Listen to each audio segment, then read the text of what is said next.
It is your PrisonPlanet.tv memberships that fund so much of what we do here on this operation. And then we're more than happy for the TV show after it's aired live, then be leaked out onto the web to tens of millions of people. That's our goal.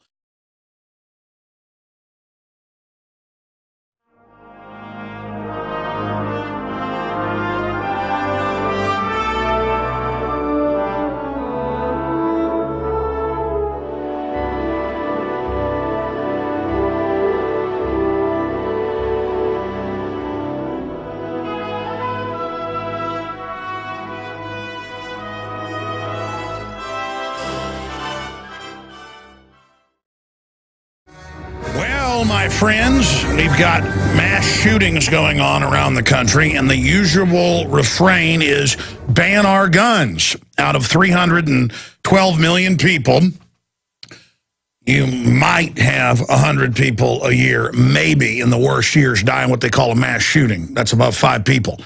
And in most cases, it's gang-related. The numbers are less than 20 in crazy man-related stuff. It's gang-related, then it's work-related, then it's crazy people on Prozac.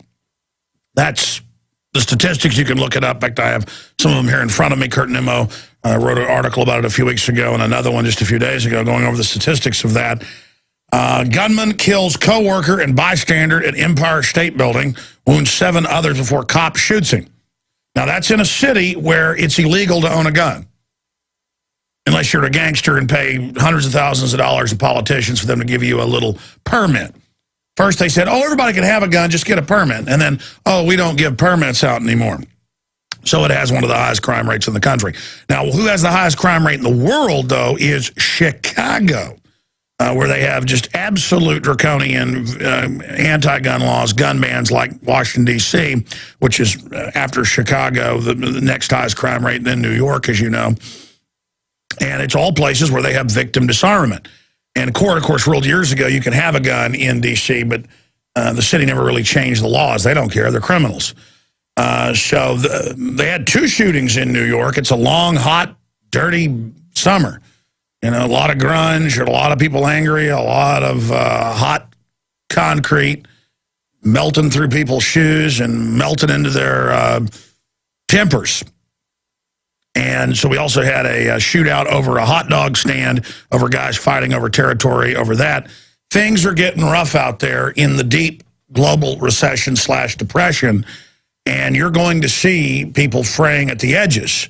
In fact, in Chicago, 19 people were shot overnight. That's in the Chicago Tribune. Now, that story is hardly in the news. But you would think the end of the world came because the Empire State Building. Oh, my gosh, somebody went and shot a coworker and then threw a fit and shot some more people, injuring them. Thank God they're not dead. And then the cops kill them, and they use him in the number of 2 dead. Speaking of that, the Norway shooter has been found to be sane, is going to be given, 12 to 20 years. My goodness, that guy should be getting life in prison. But that's how this whole system works, where they let violent offenders out and throw the book at nonviolent offenders. That's the liberal way. It's not liberal. It's designed to destroy society. They know exactly what they're doing. It's designed to rot society. But 19 people shot in overnight shootings across Chicago. And, of course, 13 of them wounded over a 30-minute period alone in gang-related attacks and robberies and things. And the government's answer is put more people on welfare and disarm the public and never mention that this is gang warfare. And just have the mayor, the gangster, come out over Chicagoland and call for banning my guns in Texas. Bloomberg does this too in New York. He'll guaranteed come out with a statement like he always does, suing different states, suing gun manufacturers, blaming me in Austin, Texas, blaming you in other parts of the country where we don't live in giant crime-infested warrens. Now, there's a lot of people in New York City, a lot of nice folks in Chicago, but they are mafia-run hell pits where people have 5, 6, 7 locks and they cower with a baseball bat with their family and get raped and robbed. I mean, it's just pathetic. Pathetic. Legalize guns so lawful people, good people can carry guns, and these crime rates will plunge. Instead, you got a bunch of gangbangers and thugs, along with criminal police forces, sucking off everyone, just like the mob bosses like it. It is already Friday, the 24th day of August, 2012. I am your host, Alex Jones, and we're going to be live here for the next 3 hours. I'm also going to be on Coast to Coast AM tonight for 2 hours with fill-in host, Saturday host, fill-in for the great George Norrie, John B. Wells, covering a whole bunch of breaking news. So just putting a plug out at the start here on that front. So much to get into. I want to tell you about the guests that are coming on, the latest mass shootings, just a lot of really amazing, important news that we're going to get to here in just a moment. But I also just want to add that we are going to be breaking down some solutions as well later here on the broadcast with Dr. Peter Glidden, dealing with the medical mafia and how they can be exposed and derailed. We've got John Whitehead, the lawyer for our listener, the Marine, highly decorated, honorably discharged, Brandon Raub, who was released yesterday from a psychiatric facility for saying that 9/11 was an inside job and the Federal Reserve is private. And the psychiatrist came in and told him that was mental illness and that he was going to, quote, brainwash him and forcibly drug him, trying to make him get mad and throw a fit. That didn't work. They did that right before they knew the hearing was coming up. Just amazing inside info from the lawyer, the founder and head of the Rutherford Institute, who I interviewed on the Nightly News last night. He'll have even more breaking news for us. And Mr. Raub will join us first next week, probably Monday, if he's had time to rest after the sleep deprivation and them trying to break him inside the enemy command base.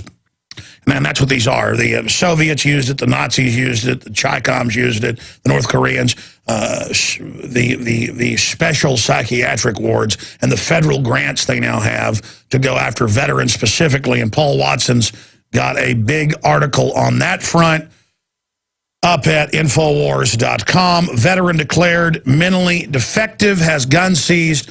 A national pattern is developing of veterans being targeted and having their firearms taken. No judge, no jury. If you show any political acumen or make any political statements, they come after you and come after you big time. In fact, Watson is just a very prolific writer and researcher, and that's a great headline. I know he's listening, so I'll just operate as editor, override editor here on air. Let's put that headline back up for me. Thank you. Veteran declared mentally defective, has gun seized. News of similar cases emerges day after release of Brandon Raub. Yeah, I think that's a good headline.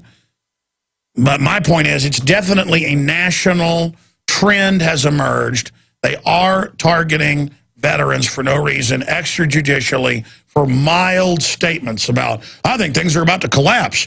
We better get ourselves in gear and get ready. Hi, we're from the FBI. What does that mean exactly, get ready? I don't know. You're digging in with weapons and 1.4 billion rounds of ammo and armored pillboxes and checkpoints everywhere and admitting you've got re-education camps. You know what we're getting ready for the criminal banks that run this country that you serve. If they told you put your baby in the microwave or a blender, you do it. That's who I'm talking about. I got a First Amendment. Get off my porch. That's what I'm talking about. We're in this shape because we haven't gotten angry and used our First Amendment. A First Amendment's a weapon. You better get that through your head and use it.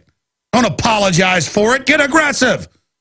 Or this, and you FBI agents and all the rest of you following these stupid orders, you better start saying no.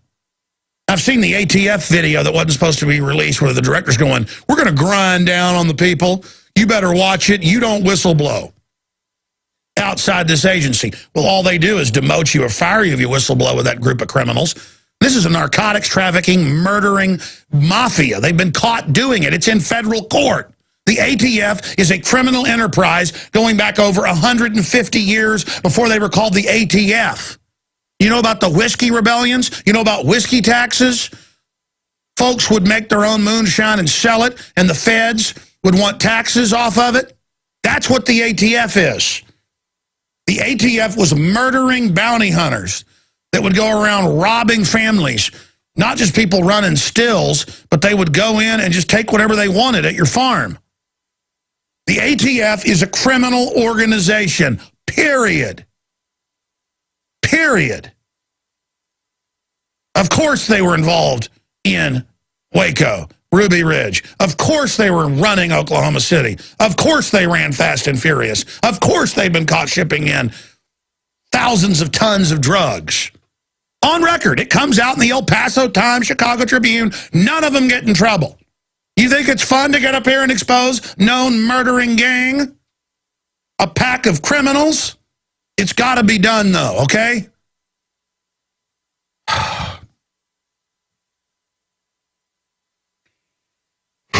Point is, we have John Whitehead joining us with new information coming up at the bottom of the hour. Richard Belzer, who got cut short with the Dave Mustaine exclusive last week where he wanted to get his statement out on air, he's going to be joining us. He got censored a few days ago on CNN. We're going to get into that with the Law and Order TV star, movie star. I mean, I can't even go over that. Last week also popped in was Christopher Walken with him. So who knows what surprises there'll be today. And then Dr. Peter Glidden. But it just exhausts me to see all of this going on. Dr. Peter Glidden has been so requested, so we're going to go more into the history. Boy, he knows his stuff of medical tyranny and how this is all planned. That's going to be riveting information. The truth will set us free. That is coming up. And we are also going to get into the economic news some. In fact, we're going to do that here in just a moment. Do that right now. Odds of global recession are 100%, says Mark Faber, who's a guest here on this broadcast. Very well-respected economist, researcher. And the word is there's no way to reverse this now. The globalists engineered it, but there's no way to reverse now what they've put in motion once it goes past a certain point. And that's why they're arming up to the teeth against us. But if we try to dig in and get ready, well, we're bad. We're supposed to just live in New York or Chicago and have gangs feeding on us and thug police feeding on us and have that as the new model of America. You notice who runs America. The mafia out of Chicago and the mafia out of New York and the mafia out of D.C. and the model of hell that they've created is what they're exporting into every town and city. They come and train our police, and we now operate like they do. What a joke. And again, I'm not against folks in Chicago or people in New York. They're really nice people. But they have just been in a culture of corruption so long. I've actually studied the anthropology, the sociology of Chicago and New York. You know why those cities are so corrupt, right? Because they were giant second wave, well, New York first wave, but also second and third wave immigration sites. And you had millions of people that couldn't speak English who could be abused by old world crime syndicates. They were not the original Puritans that founded this country, who weren't perfect either, but would die trying or succeeding. I mean, they would either stand up against you if you tried to enslave them or die fighting against it. And had some of their own forms of tyranny. But the point is, those people wouldn't put up with anything. And that's what caused 1776 and the rest of it. But you got these second and third and fourth wave immigrants coming in with the organized crime behind them, feeding on them and just taking over. So this un-American system has grown up out of these cities. And these were great immigrants from Ireland and Germany and Italy and Romania and all these places. It's just that they came here, Greek, you name it, but with the crime behind them. And this is the system they run of patronage and mafia and control. And I don't like it. And it doesn't fly down here in Texas, I'll tell you that right now. One of the last vestiges of what this country was founded on. And we need to export our ideas against the tyrants, against the thugs and the criminals. And just say, hey, we'll take good old-fashioned private property, liberty, the family, freedom. Men are men, women are women. And we're not going to be bossed around by your political correctness. We're not going to be told what we better do. And you know what? You want to fight, you got one. How's that sound?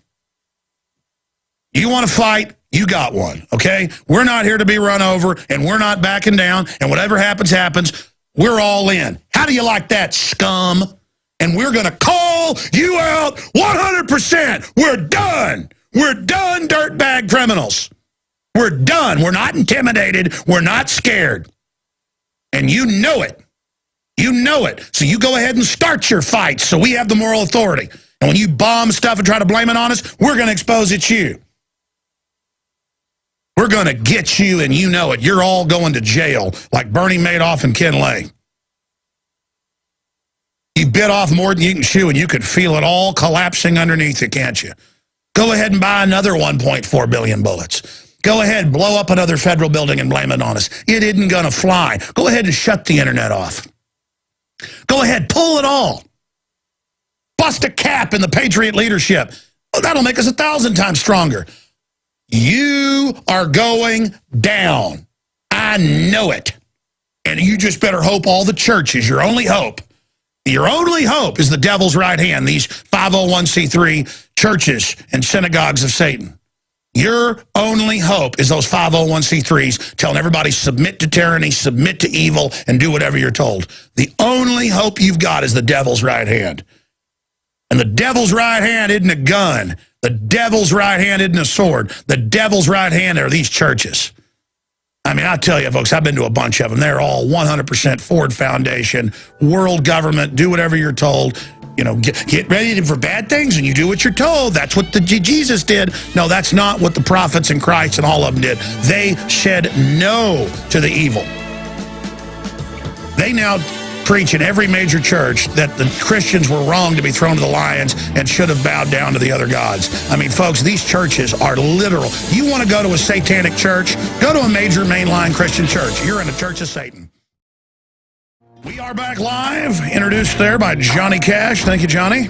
Well, my goodness gracious, let me tell you. Coming up, we got the head of the Rutherford Institute with the latest on what's sweeping the country. The FBI and police showing up, arresting veterans, not even arresting them, saying come outside, grabbing them with an involuntary commitment, or not even getting the commitment, just tricking them to go to a psychiatric facility where then a high priest of evil, one of these government psychiatrists, says, you are mentally ill. And it's unbelievable what he was saying to Mr. Raub, we've now discovered. They were saying, so you think the Federal Reserve's private mental illness? So you don't like the New World Order? That doesn't exist. And the head psychiatrist told him, we're going to brainwash you and force medicate you. You belong to us. And the head of the Rutherford Institute agreed with me, his constitutional lawyer, eminent, said that, yeah, that was to terrorize him and make him freak out. That's what they do. They get you and go, you're in our dungeon now. Knowing that an average man's like, you piece of trash, I haven't done anything wrong. Oh, you're mentally ill. I've got you now.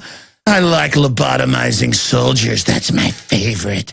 So, this is my kingdom here in the mental institution. Let me tell you. The #1 profession for the most committed nuts, real nuts, is psychiatrist. Most of them get into it because they're crazier than a you-know-what house rat, to use an old saying. Just amazing. And I mean, psychiatrists will tell you that most of them are complete lunatics on power trips. Dr. Steve Pachenik, Harvard-educated psychiatrist, will tell you that. They are nuttier than Toucan Sam from Fruit Loops. And he's pretty darn nutty, isn't he? And this is the new system. They've got all in their DSRM psychological evaluation book now, over 200 different disorders where you don't like authority, or you don't like people spying on you, or you don't like people running your life. Oh, Alex Jones is paranoid. He thinks that the government's spying on him. Headline, NSA spying on everyone. CIA director, we're watching everything you're doing through your appliances. Major public schools from California to Pennsylvania are watching children over laptops at home. In the showers as well. The cameras are being installed. Oh, but everything's fine. You know, Harvard study, Chinese government study, fluoride, massive bone cancer, stomach cancer, pancreatic cancer, brain cancer, massive loss of IQ, brain damage, all sorts of mental problems, narcolepsy. But, Crazy people. I watch cartoons for kids. People send me the clips, or I see it in movies where they go, yeah, he's a child murderer. He also believes the government's putting fluoride in the water to hurt him. I mean, these cop shows on TV. Yeah, we dug up 5 bodies. He's a killer. Horrible scum, torturing children. He also believed the government was evil. Oh, really? I mean, just pure programming that if you're awake, you're evil. And people sit there and watch the television set, and they think if you're awake and animated and smart and have the fires of liberty in your mind, you're strange. You're supposed to be some drooling zombie shuffling around watching sports all day, or if you're a woman, primping all day, obsessing over what you look like. Instead of absolute life going on all around us, incredible hundreds of billions of galaxies, star systems, incredible beauty everywhere, creativity, the dynamic human spirit, and these globalists sit here telling us we're trash, and we're garbage, and we're failures, and we're ugly, so that we will give up our birthright of liberty and freedom and creatures made in the image of the Creator. Ourselves, little creators. What we envision, we can later build. We are incredible. And it's only when you recognize we're amazing that you can reach for the stars and get out of the muck, because for as good as we are just as wicked and horrible. Absolutely just as dark as the blackest pits of hell. Now, they tell you you're trash, so go ahead, go ahead and get into evil. There's no such thing as good. There's no such thing. And if you criticize it, there's no good or evil. If you criticize the government torturing children in Abu Ghraib, you're anti-American. Think about that statement. Oh, it's tough to torture people. Yeah, they're torturing them for that trial for 9/11. Good, I think they ought to. Oh, really? You want the precedent set for U.S. citizens to be tortured so they can then give a fake confession? You really think that's a good idea? We'll be right back. Stay with us. Okay, a couple program notes, and then I'll hit several news stories that are coming up, and then we are going to our guest, the lawyer, the founder of the Rutherford Institute, who helped carry out a little bit of justice and get a honorably discharged, no criminal record, no mental history Marine out of the mental institution because he said the Federal Reserve was private. Oh, it turns out we're now learning that was the big no-no. Oh, no, that's not private. The police are coming. So we're going to be getting into some of that. Kurt Nimmo has an article breaking that down. Brandon Raub, persecuted for telling the truth about the Federal Reserve. So there you have it. And he said 9/11 was an inside job, an even bigger crime. I mean, I've seen national polls where 68% question the official story.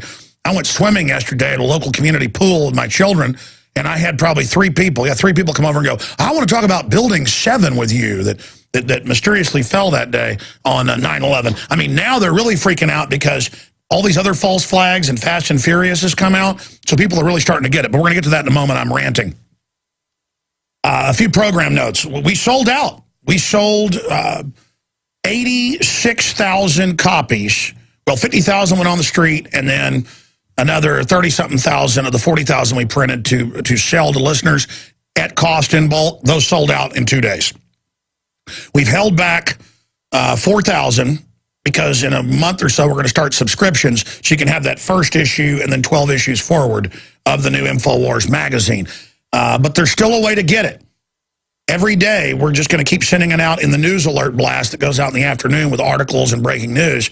Sign up at Infowars.com/newsletter. Infowars.com/newsletter. And if you go to Infowars.com/newsletter, just put in your email. We will send you a digital copy in several different programs where it's just like paper. You can flip it. You can click on the links. So it's kind of, beyond print 2.0. We put 50,000 on the streets of Austin. They've almost all been picked up everywhere. There's been like a run on them. So obviously we're going to have to increase the price of the introductory advertising. I mean, I knew that because I'm going to have to print more. I have to make the money to be able to print enough. I mean, we might put out 200,000 next month. I mean, I don't know.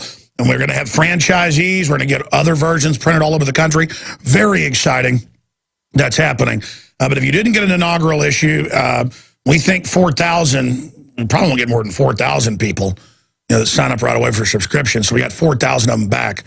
And again, I would have printed hundreds of thousands more, but I don't have the shipping crew to do it. So we're going to have to make some changes if this keeps growing that fast. Okay, enough from me on that subject. Coming up, we'll get into some of the shootings around the country that are in victim disarmament zones, total gun bans in New York, couple shootings over hot dog stands and people fighting as the depression gets worse. They're hyping that. But not 19 killed overnight in Chicago and gang-related stuff. That's kept real quiet. But they want to hype up the other things so Bloomberg can sue people for their guns. Now, we're going to the founder back in the 80s of one of the preeminent civil rights groups out there that across the board, he writes for LouRockwell.com as well, whether you're conservative, liberal, libertarian, constitutionalist, socialist, devil worshiper, I mean, I guess everything, he will support your rights, and his group of lawyers will. John Whitehead joined us last night with some chilling info, wanting to recap. He went in before the judge, pointed out that Mr. Raub was completely cogent and didn't do anything wrong. This is a dangerous precedent. We've now learned it's a national thing that's happening all over. Talk show hosts we've had on are being grabbed and taken and having their guns taken for saying, man, the economy's collapsing, I'm buying more guns. I mean, this is how the Soviet Union did it. It's very chilling. Brandon Raub persecuted again, and the head of the Rutherford Institute went in there yesterday, got him out. The judge, repudiated what they'd done. But there's not that many good judges like this. So to give us the latest update, but also recap what's happened, the chilling behavior of the psychiatrist, the family planning to sue, which is important so that the tyrants don't set precedents to get away with this, joins us now. John Whitehead, good to have you on with us. Hey, thank you, sir. Okay, recap of the case for new listeners that may have missed it, and then what happened with the judge, and then the latest info you've gotten. By the way, you were talking about psychiatrists. I have a psychologist friend who came in my office the other day. He was visiting me, and he says, you know something, Whitehead, you have a psychological disorder. I said, well, I've heard that before. I said, which one is this? He said, ODD. And I said, what is ODD? He said, oppositional defiant disorder. That's actually a disorder in the psychiatric dictionary. So it's considered, if you defy authority, that's automatically considered a psychological disorder. So you're correct. Wow. But anyway, Brandon Raub, he's actually arrived at home. He was released yesterday. As people know the story, last Thursday, the police arrived at his home, said he committed no crime, but he had done some Facebook posts. They arrested him in his shorts, shoved him in the police car, took him to the police station, turned him over to a mental institution, and he was there approximately a week, and we got a judge yesterday to say there was no factual basis to keep him in the institution. He was to be released immediately. And I just had a reporter call me from that county. He says, John, we just discovered there was 20 other people in this county alone that were arrested like that just this month. So, and this is happening all over the country.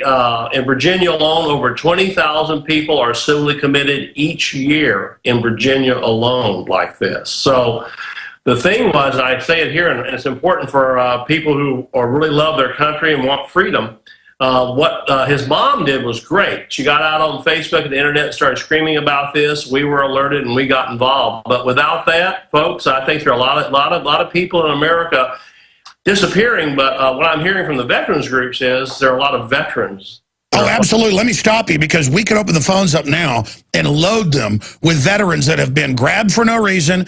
I mean, if they say, I hate Obama, he's a piece of garbage, or I hate this, they show up, the Secret Service have them fired, and then they're grabbed and taken away. Some of them never come back. Others, they take their guns. This is a new creeping authoritarian disappearance thing that is happening, and you just blew me away. This is amazing. You got called by a reporter. Please give us details, because we're going to write a story about this. And I know you've also been writing articles and press releases there on your site. We're going to give that out in a moment. But this is going to be big national news, I would imagine. Now the Drudge Report will probably want to look at this. I mean, this is a big deal. You're saying in one county. In Virginia, the county where he was arrested and taken away, the reporter said, we were surprised. We checked into it. 20 people just this month have been taken away like that in Chesterfield County, Virginia. That's what the reporter told me. He said, this is pretty freaky stuff. And I said, that's right. And so, but other states across the country have these statutes. It allows the police to come to your home if you committed no crime to arrest you and put you in a mental institution. The thing is, though, like I said, his mom got out there and alerted people. Most people disappear. I mean, once they put you on medications, you're there forever. And I suspect, and we're researching this now, that the mental institutions, especially groups like the VA, probably get some kind of funding for the people that are placed in there.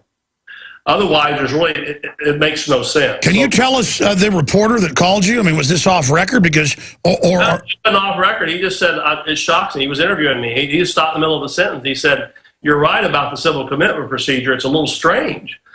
Well, you know, and you said it, the old Soviet Union. In America, if the police are going to arrest you, you should have at least be suspected of committing a crime.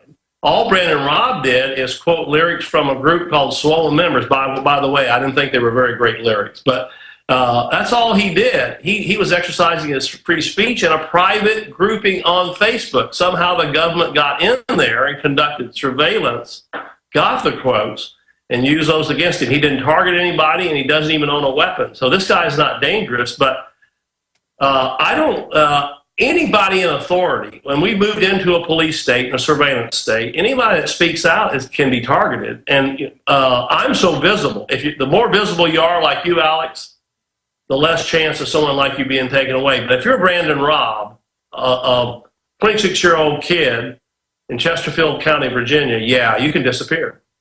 Well, let's be clear. Historically, the answer is for everybody to speak out now, because if they're able to buffalo us and get this through, they're going to continue it. Undoubtedly, there's now a national program nationwide sweeping veterans up, in many cases, for literally nothing. I mean, they're bold enough now to go after talk show hosts that have pretty good followings. So if they can, you know, go after these smaller fish, they can go after us tomorrow. We've got to hang together or hang separate. As our forebears said, we're now to that point with the 20th century, 21st century favorite model of using the psychiatric system to go after people. And then you were telling me on air, but also some off air, some of the things the psychiatrists were saying to him, obviously trying to antagonize him. Can you go over what they were saying to Mr. Raub? Well, Brandon called me yesterday. This is before we got the court order. And he called me, and he wasn't in a panic, but he said, "I'm really a little freaked." And I said, "Why? What's going on?" And he said, "Well, a psychiatrist just came in." He gave me the name of the psychiatrist. We're checking him out. But he said the psychiatrist pulled up a chair and closed the door and sat in front of him and said, "I'm going to brainwash you." And he went, "What?" He said, "And if you don't listen to me, I'm going to force medication." So Brandon had the ability to call out with a social worker sitting beside me. He said, "What should I do?" Well, in Virginia, you have to have a court order to force medication. I said, "Tell the man that he's violating the law."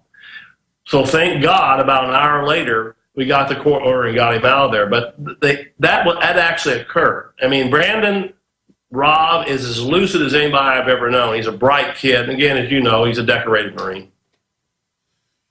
This is chilling stuff. It's crazy. Amazing. Now continuing to go over all of this information with the founder of the Rutherford Institute, John Whitehead, with us right now. I want to go back to the reporter. Please tell us his name, because we'd like to call him and get him on as a guest. I can email that to you. I really don't. I don't have his name. I mean, I don't remember his name. No, I know you've been on a whole bunch. How many shows you been on the last 24 hours? The last week, I've been on so many shows that I sleep well at night. Let's put it that way. But what we moved into is a psychotherapeutic state. That's exactly where we're headed. It's very similar to the old Soviet Union, but then they use Gestapo tactics like they did in Nazi Germany. They just show up at your door right now. And what people have to understand is you got to know your rights. But here's the other thing I'm encouraging people to do. Call your congressman. There should be an investigation into this. There should be a committee hearings on what's happening in this country. We need access to FBI records, how they're categorizing people. You're familiar with national security letters, right? Yes. They're issuing so many of those, well, I won't want to cuss it, darn things, that they're everywhere. What they do is they just show up with a letter saying, we need this, we want this information. Well, the cell phone companies, Google, they're handing over all this information to the police. In fact, they're actually making money off of it. Some cell phone companies have have sections where they sell to police photos and information on you. Let's be clear. Without warrants now, they have these national security stamps they claim were just for al-Qaeda. Just 6 years ago, Bush was lying and saying, I promise we don't spy on any Americans. Then it came out, of course, they were. Now it's just, yeah, we're doing everything we want. And now, because you quoted some lyrics, we're going to disappear you. It's absolutely amazing. Yeah, no warrants. This is the FBI, and the FBI shows up. And as we know, I've written about the FBI. They're new. They have a new manual which allows them basically to go. They're going into peace activists' homes, and they're rummaging around in their attics trying to find anything to use against them. And here's the question I get all the time. Well, John, if I've done nothing wrong, why should I be concerned? Well, you should be concerned if you believe in the Constitution because it's against the law. The second thing is, you need to teach your children now. If your children do something silly on Facebook and they want to be a federal judge someday, that's all going in a file. The National Security Agency keeps all that. 1.6 million bits of information are downloaded by the National Security Agency every day from the internet. And let's be clear, you're talking about sneak and peek, where even if you catch them in your house planting stuff, government breaking in your house, you're not allowed to even tell anybody they were there. I mean, that is Kafka-esque. Oh yeah, and there's a gag order on the national security letters. You cannot. They're told they cannot reveal that the FBI has been there looking through your records. So we moved into an Orwellian state. You use the word Orwellian, it's beyond that. It's Minority Report. It's everything Philip K. Dick and the great sci-fi writers wrote about. It's fact has become fiction. We're there. So what can we do? I mean, people better try. I stopped watching television 2 years ago. There's no news on TV. You can get news from your shows and what I call the underground press and the underground talk shows. That's where you can get the news. You go on websites and read, get informed. Don't worry what Brad Pitt did last week. Worry about what the FBI did last week or your local police. Because the local police now are hooked into all the national intelligence agencies. And when they get their drones in a couple of years, they're going to be flying over your home, folks. Well, I've already seen a drone here in Austin and ran into the operator. Joseph Farah of WorldNet Daily out in his rural area in Virginia got buzzed by a police drone over his house. This is happening everywhere, but you're correct. This is so draconian that quietly they're changing state laws or quietly they're twisting existing laws. And in one county, you have a reporter locally call you and go, yeah, the last month, 20 people, mainly veterans, were grabbed just like this. And they are literally in there processing them in, removing their rights extrajudicially, and kicking them back out if they're lucky. And we know what the psychiatric system does with foster children. On average, they're on 7 drugs. They put 69% of them nationally within 2 months on a psychotropic drug. They are just turning them into special needs children so the state can suck more federal money. I mean, this is basically a concentration camp type operation running right under our noses.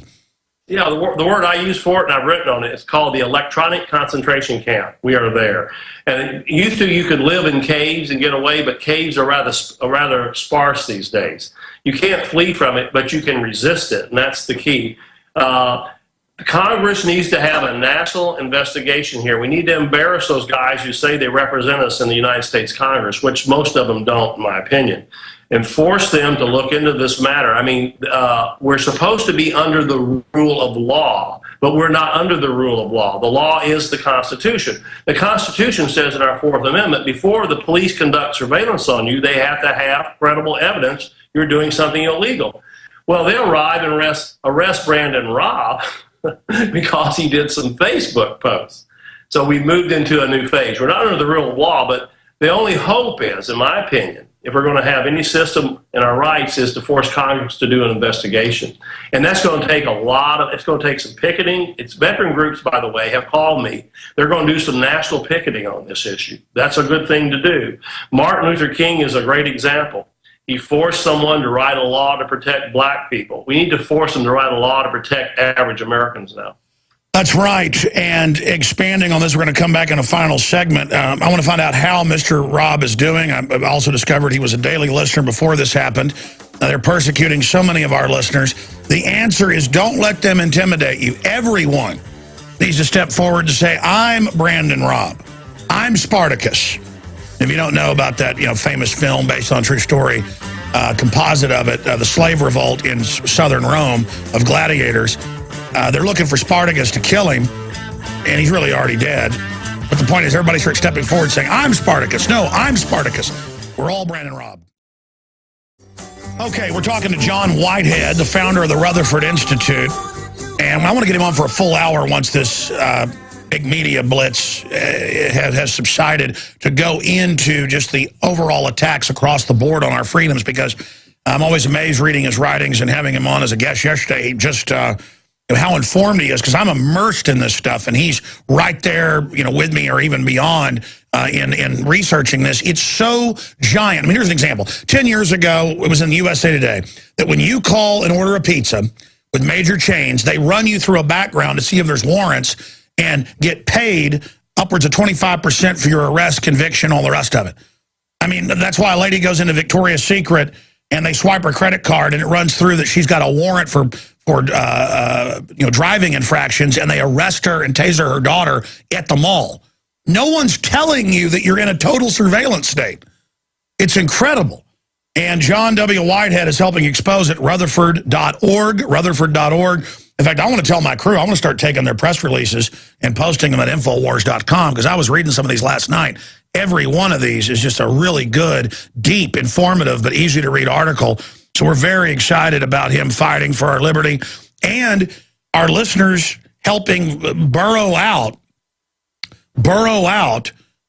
exactly what's happening, exactly what's going on, because this is a big secret war against veterans now coming out in the open. I have a national media actually listening right now, a publication. Can you recap, again, just basically what the local reporter told you? Because I have a national newspaper listening right now. Yeah, a local reporter in Chesterfield County told me that just this month, 20 people have been picked up, similar to Brandon Raub. They were not all veterans, just picked up and taken away like he was. But you were saying some of them were veterans, though. I mean, specifically, you said it was a... I don't know. It was a short interview. He just alerted me to that fact, but... Oh, but separately, you're getting the calls from all over that it's happening to veterans. Because I know you said something. Yeah. The veteran Oath Keepers and a number of groups have called me and said, and VFW veterans saying that, we're getting veterans calling us here in the office for legal help just today. Wow. So, something about veterans. But, the Department of Homeland Security released those extremist memos. Veterans were listed as extremists by the Department of Homeland Security.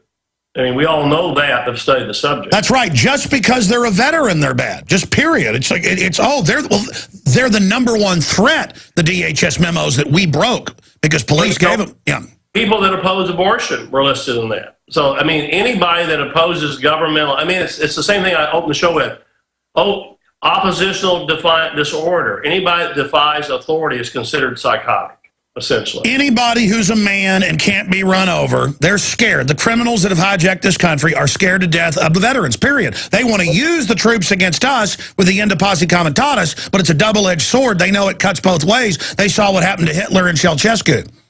Well, Thomas Jefferson and Thomas Paine would have been put away in civil commitment by the British. That's my opinion. Amazing. In the minute and a half we have left, we'll obviously get updates this Sunday or sometime next week from you, sir. But any other tidbits that are important? Well, Brandon is arrived at home. He's been through quite an ordeal. We are looking into whether what he wants to do next. I'm advising a civil lawsuit against the government for damages. We need to hold him accountable somehow. But, again, it's very difficult going through the federal court system because they give almost every police officer what's called qualified immunity. In other words, even though they may violate your rights, there's nothing you can do about it virtually. The Supreme Court has upheld that on numerous occasions.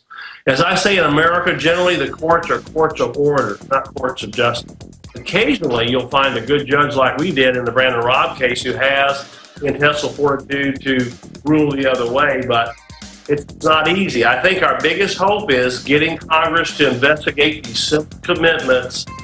I tell you what, you may have to do another interview, but if not, I want to hold you 5 more minutes ahead of Richard Belzer to have you finish up that point about solutions, how we stop this. We'll see if he can come back.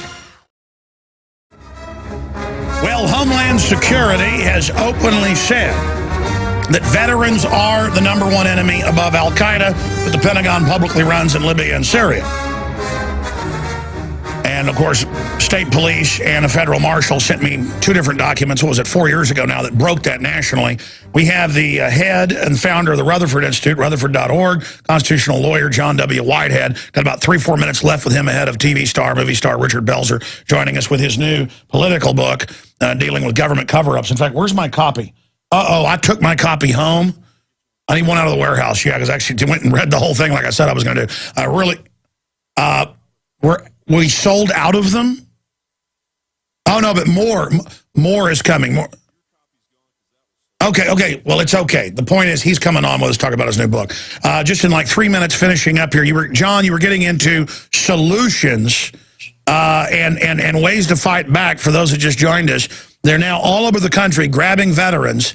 The police and FBI are, for no reason, talk show hosts as well, and dragging them off to mental institutions if they criticize government basically in any way. This is Soviet Union. I mean, they should all be arrested. I mean, it's just we've gotten so accustomed to this. How do we fight back? Well, like I said, people, you need to call your congressman. We need a national investigation. They need to form a subcommittee.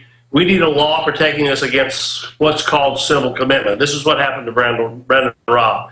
There's no way. The police need to do their job. They shouldn't be showing up at your house without an arrest warrant, without a search warrant, and telling you you've committed no crime and taking you away. So we need that. I think Americans need to get down to even their local city councils, their state governments, and picket.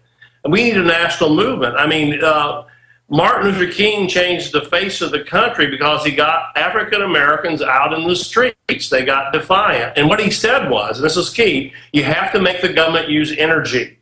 So he said, lay down, sit down, get your picket signs.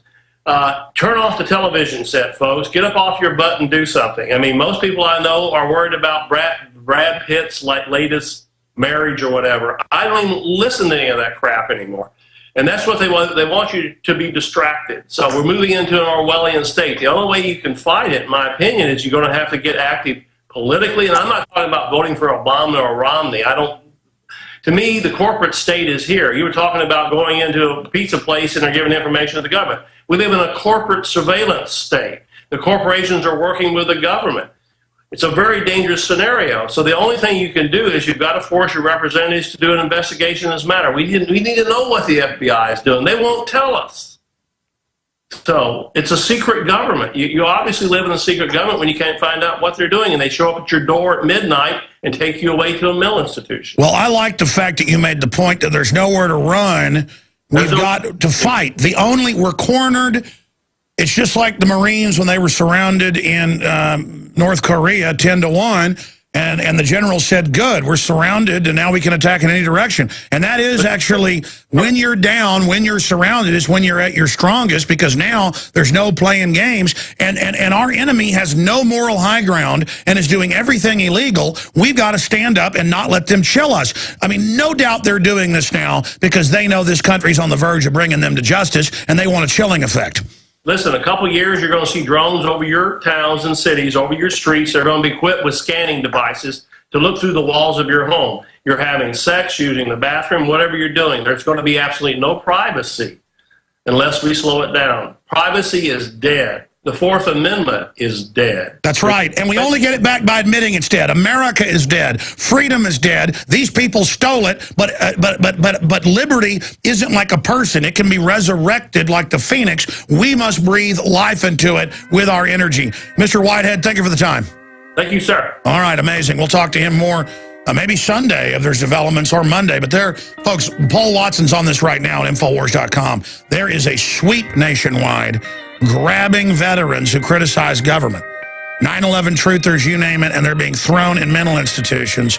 I mean, honorably discharged with jobs, no criminal record, no psychiatric history. The government is pure evil. We'll be right back. Well, he joined us last week along with Christopher Walken. And we had to cut the interview a bit short because we're at the end of the show, and I had to air an exclusive Dave Mustaine interview. Talk about an amazing, beautiful celebrity train wreck covering real issues. I loved it. Dave Mustaine talking about staged government shootings. Richard Belzer, author, researcher, TV star, movie star, talking about his new book, Dead Wrong, that's selling out in bookstores around the country. forward by Jesse Ventura, talking about straight facts on the country's most controversial cover-ups. We had a whole bunch of these and sold out of them. We have a truckload of them coming to us right now, so it's still in the shopping cart, but Dead Wrong did sell out. I did read the whole book. I'd only read part of it by the time Richard got on. Amazing. It just covers scores of admitted cover-ups with documents and photos and murders of people and how they frame patsies. This is exciting. And he got censored when he was basically kicked off, I guess, whenever he was on, the guy with the phone hacking scandal from England that's on CNN that nobody watches. The point is, he was on Piers Morgan's show. And he's on with us now. We're trying to get his video Skype turned on. If he can't do it, it's not a big deal. We'll go with his image. And, of course, I don't know if Christopher Walken's going to show up and sit in his lap again. they're comedians, and a lot of the 14-year-olds on YouTube had a lot of fun with that. That's very, very interesting. But we're gonna talk about a lot of serious issues with Richard Belzer here today. By the way, you know that in the gun-free victim disarmament zone of New York, somebody in a employment dispute shot someone, and now Bloomberg's having to admit it looks like the cop shot the other 7 people, including the shooter, in their adrenaline-fueled rush. They'll probably charge the people for assaulting them. When the cops beat you with a baton now in many cities, if you raise your hand to block it or even curl up in a ball, that's resisting. And I think all 7 people the cops shot, I think all of them should be charged with assaulting the police officer's bullet. Because now, I'm not joking, when a police dog attacks you and bites you, if you kick it back or anything, that's assault on an officer. Even though the statutes don't say it, the juries don't know. They're going to send you to prison. You think I'm joking? Look it up. So I think they should charge, kind of like when Cheney shot that Austin lawyer and with a shotgun here in Texas, and the man apologized to Cheney even though he was behind Cheney and Cheney was in the wrong. I think in the spirit of North Korea and worshiping big government, I think that they should all apologize. They should all apologize immediately to the police for being shot, and they should all be arrested. And they should be guillotined by the government without a trial. I mean, we're getting rid of trials anyways. They should be sent to mental institutions on the moon. Of course, I'm being a little sarcastic here with some satire, but this is very, very, very, very serious and dark straits that we're in. 19 people shot in the victim disarmament zone of Chicago last night as well. So we've got big reports on all of those fronts coming up here in just a moment. And guys, I'm going to make an executive call here. Let's just put Richard Belzer up with audio here. We're gonna sing the night away here and just kind of run into that wall. All righty, ladies and gentlemen. Again, Alex Jones here on the syndicated worldwide transmission. And we are joined by, again, after last week's incredible visit, Richard Belzer with David Wayne, afterward by Jesse Ventura, Dead Wrong, Straight Facts on the country's most controversial cover-ups.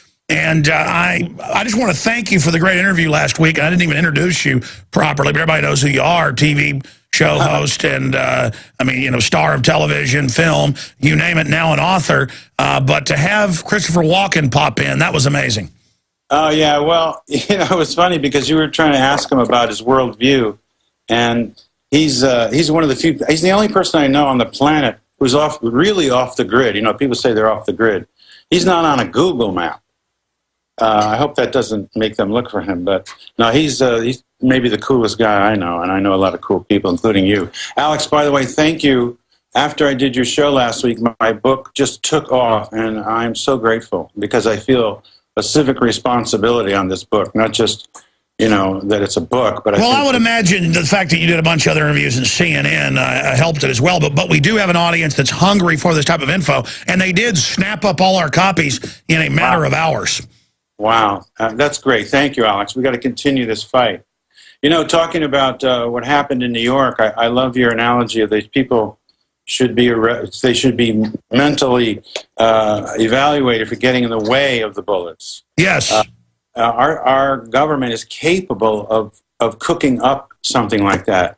I don't know if you've ever read this book. It's called Propaganda by Edward Bernays. Yes, I did read that. I made a film about it.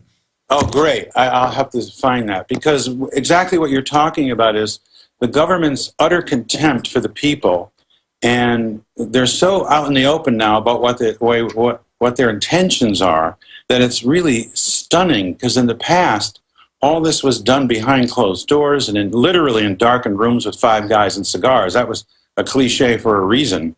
But now they're just like in our face, and it's pretty chilling. It's like they're just taking the gloves off and almost daring us to be real Americans. Yes, I mean, now the choice is very, very clear. Yeah, we're spying on you without warrants. Yeah, we torture people's kids in front of them. Yeah, we tortured people that are patsies that we're having a military trial for, and even if the trial doesn't find them guilty, the president can keep them in jail. I mean, it's just kangaroo world, kangaroo court in our face. Why do you think the ruling class is acting like this? I mean, will they start, fiddling while Rome burns? What's coming next? Well, that's a good question. I think that we all make a mistake, myself included, in thinking that there's a big grand plan. I think they've already won, Alex. I mean, for 100 years, they lied us into World War I. They've lied us into every war. World War II, everyone, I think, can agree that was necessary. I mean, it's almost a cliche to say there's no such thing as a good war, but that was a necessary reaction to us being attacked and the Nazis, and that we can all understand. But every other war, we were lied to.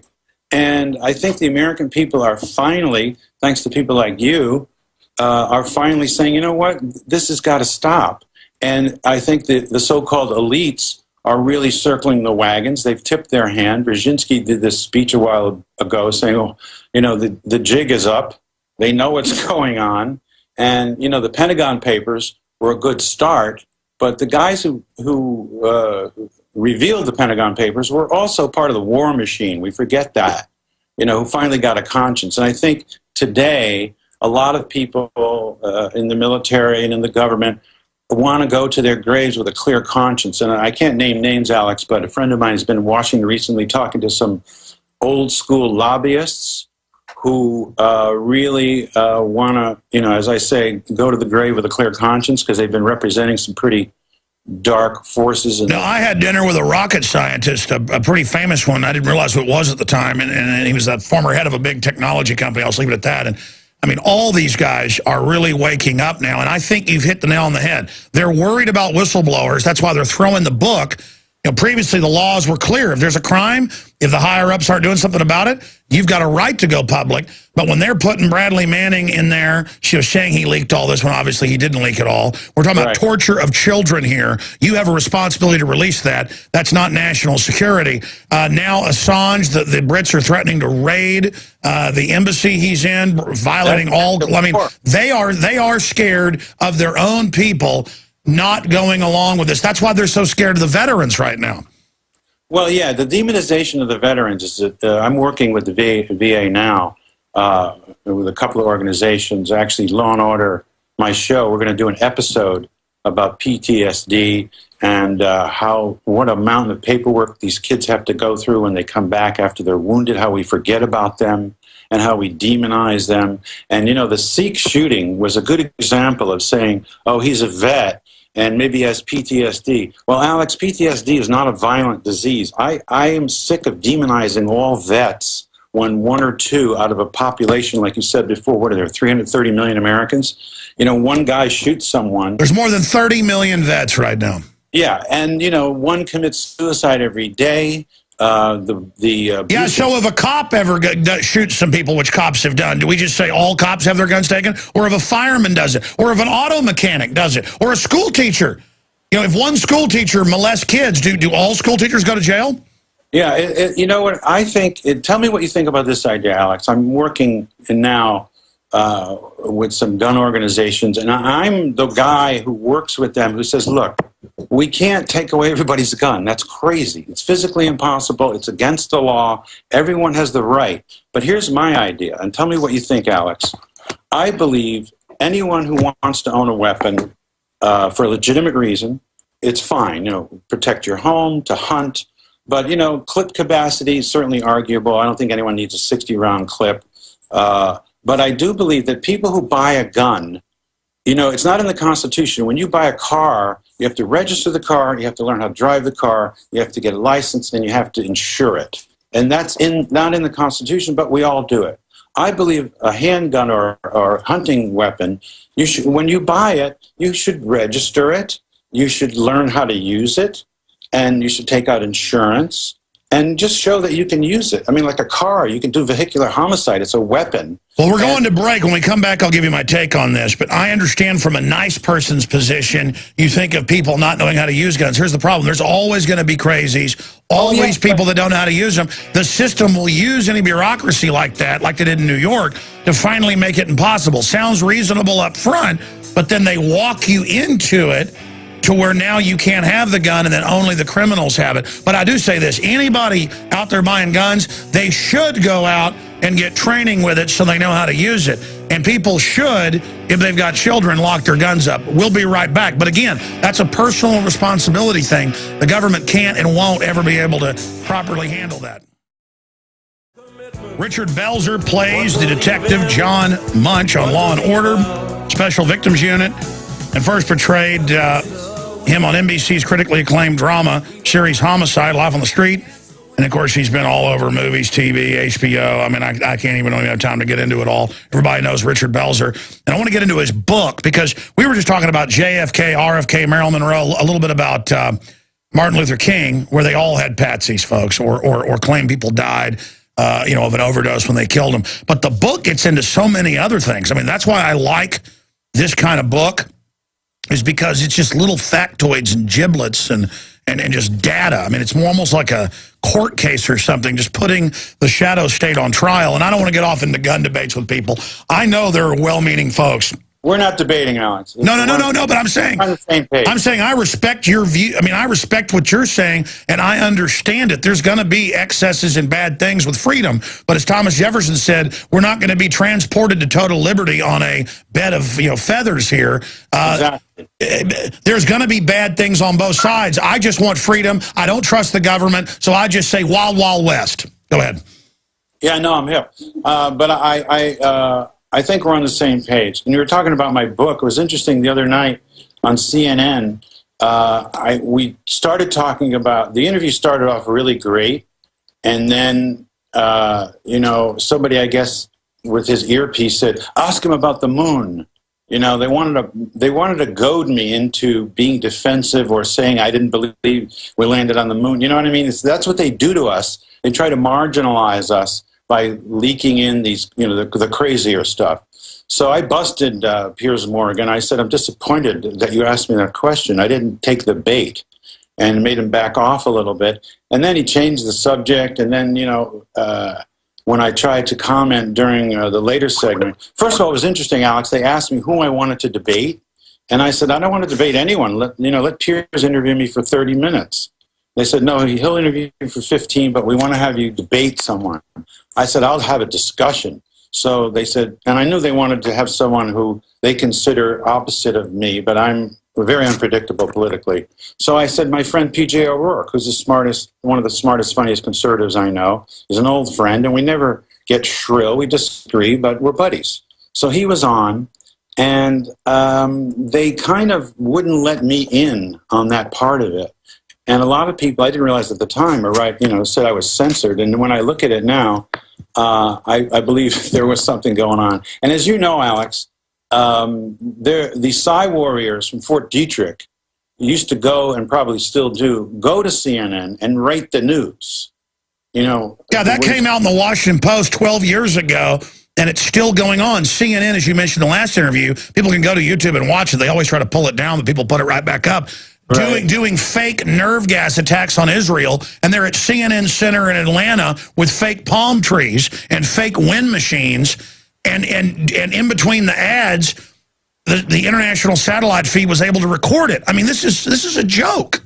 Dan Rather has done that, and Cokie Roberts was busted for standing in front of a green screen pretending she was somewhere else. Dan Rather has done that more than once. And do you remember when they were practicing a story before the event happened? I believe it was Rather or someone was talking about an incident, yes, incident, and it was a rehearsal. So I mean, who are they kidding? It's like it's right there. Well, that's like Lee Harvey Oswald in some of the Eastern papers. What was it, New Zealand and Thailand and some others? Yeah, that stuff 10 minutes, which was really creepy. Fletcher Prouty was in New Zealand. He picked up a newspaper and saw all this stuff about Oswald and went, "Excuse me?" But you know, we prove in our book, we're the first authors, I'm proud to say, that prove irrevocably that Oswald was part of a fake defector program where they sent 18 or 19 people that they recruited from the Marines to pretend they were defecting and go to Russia, you know, to spy. But the Russians were hip enough. I think they knew every single one of them. And like, they let Oswald in. They knew who he was. They gave him a job at a radio station, a radio factory, a cool corner apartment. He marries the daughter of a KGB. He gets out of there real easy. But we proved that he was a part of the fake defector program. So I'll tell you what, long segment coming up. Let's come back and let's run through your favorite parts of the book that really reveal what's going on. Because, again, folks, it is a page turner. You need to get it. It's available at Infowars.com. The truck from Minnesota where they were printed is almost here, but you can find it in bookstores everywhere. Dead Wrong, available at InfoWarsShop.com. Richard Belzer, TV and movie star, is our guest. Wow, we got Richard Belzer on the show, author of Dead Wrong, available in bookstores everywhere. And I was reading that it's selling out in many places, sold out in our office. But the book is available. I guess it's going to get here Monday, so you can order now at InfoWarsShop.com. The way you support Richard, the First Amendment, and us. But that's not what this is about. Richard, I'm not just, sitting here kissing your hind end or anything, but I respect people who are in Hollywood who come out and, say on CNN, both parties are controlled. They're both driving us off the cliff. We're in trouble. The government killed JFK, things like that. Because it does take a lot of courage. I mean, I know probably a lot more people than I do in Hollywood media, but most of them are, quite frankly, wise of what's going on. They're very informed. What you call conspiracies, hotter than a pistol in Los Angeles, and it has been for decades. But these people have been slapped down when they go public with controversial things, and I think people like you are hitting the barbed wire. And so that's why none of us agree with each other on everything, but I just respect the guts. It's like that line from Full Metal Jacket, Private Joker, silly and ignorant, but he's got guts, and guts is enough. I'm silly on a lot of fronts to other people's perspectives, but the point is we all agree that we've got shadowy corporate interests that can do whatever they want, that are monopolistic, shutting down our society. And we've got to get the left, right, center, like you said, outside that paradigm together to say, we got a problem. Exactly. It's a polygarchy, literally. This country, it used to be a cliche. I was laughed out of the room. I've been railing about this stuff since the 60s, and I've been marginalized. I've lost jobs. Certain radio stations wouldn't have me on. And this is in the 80s, and the 70s.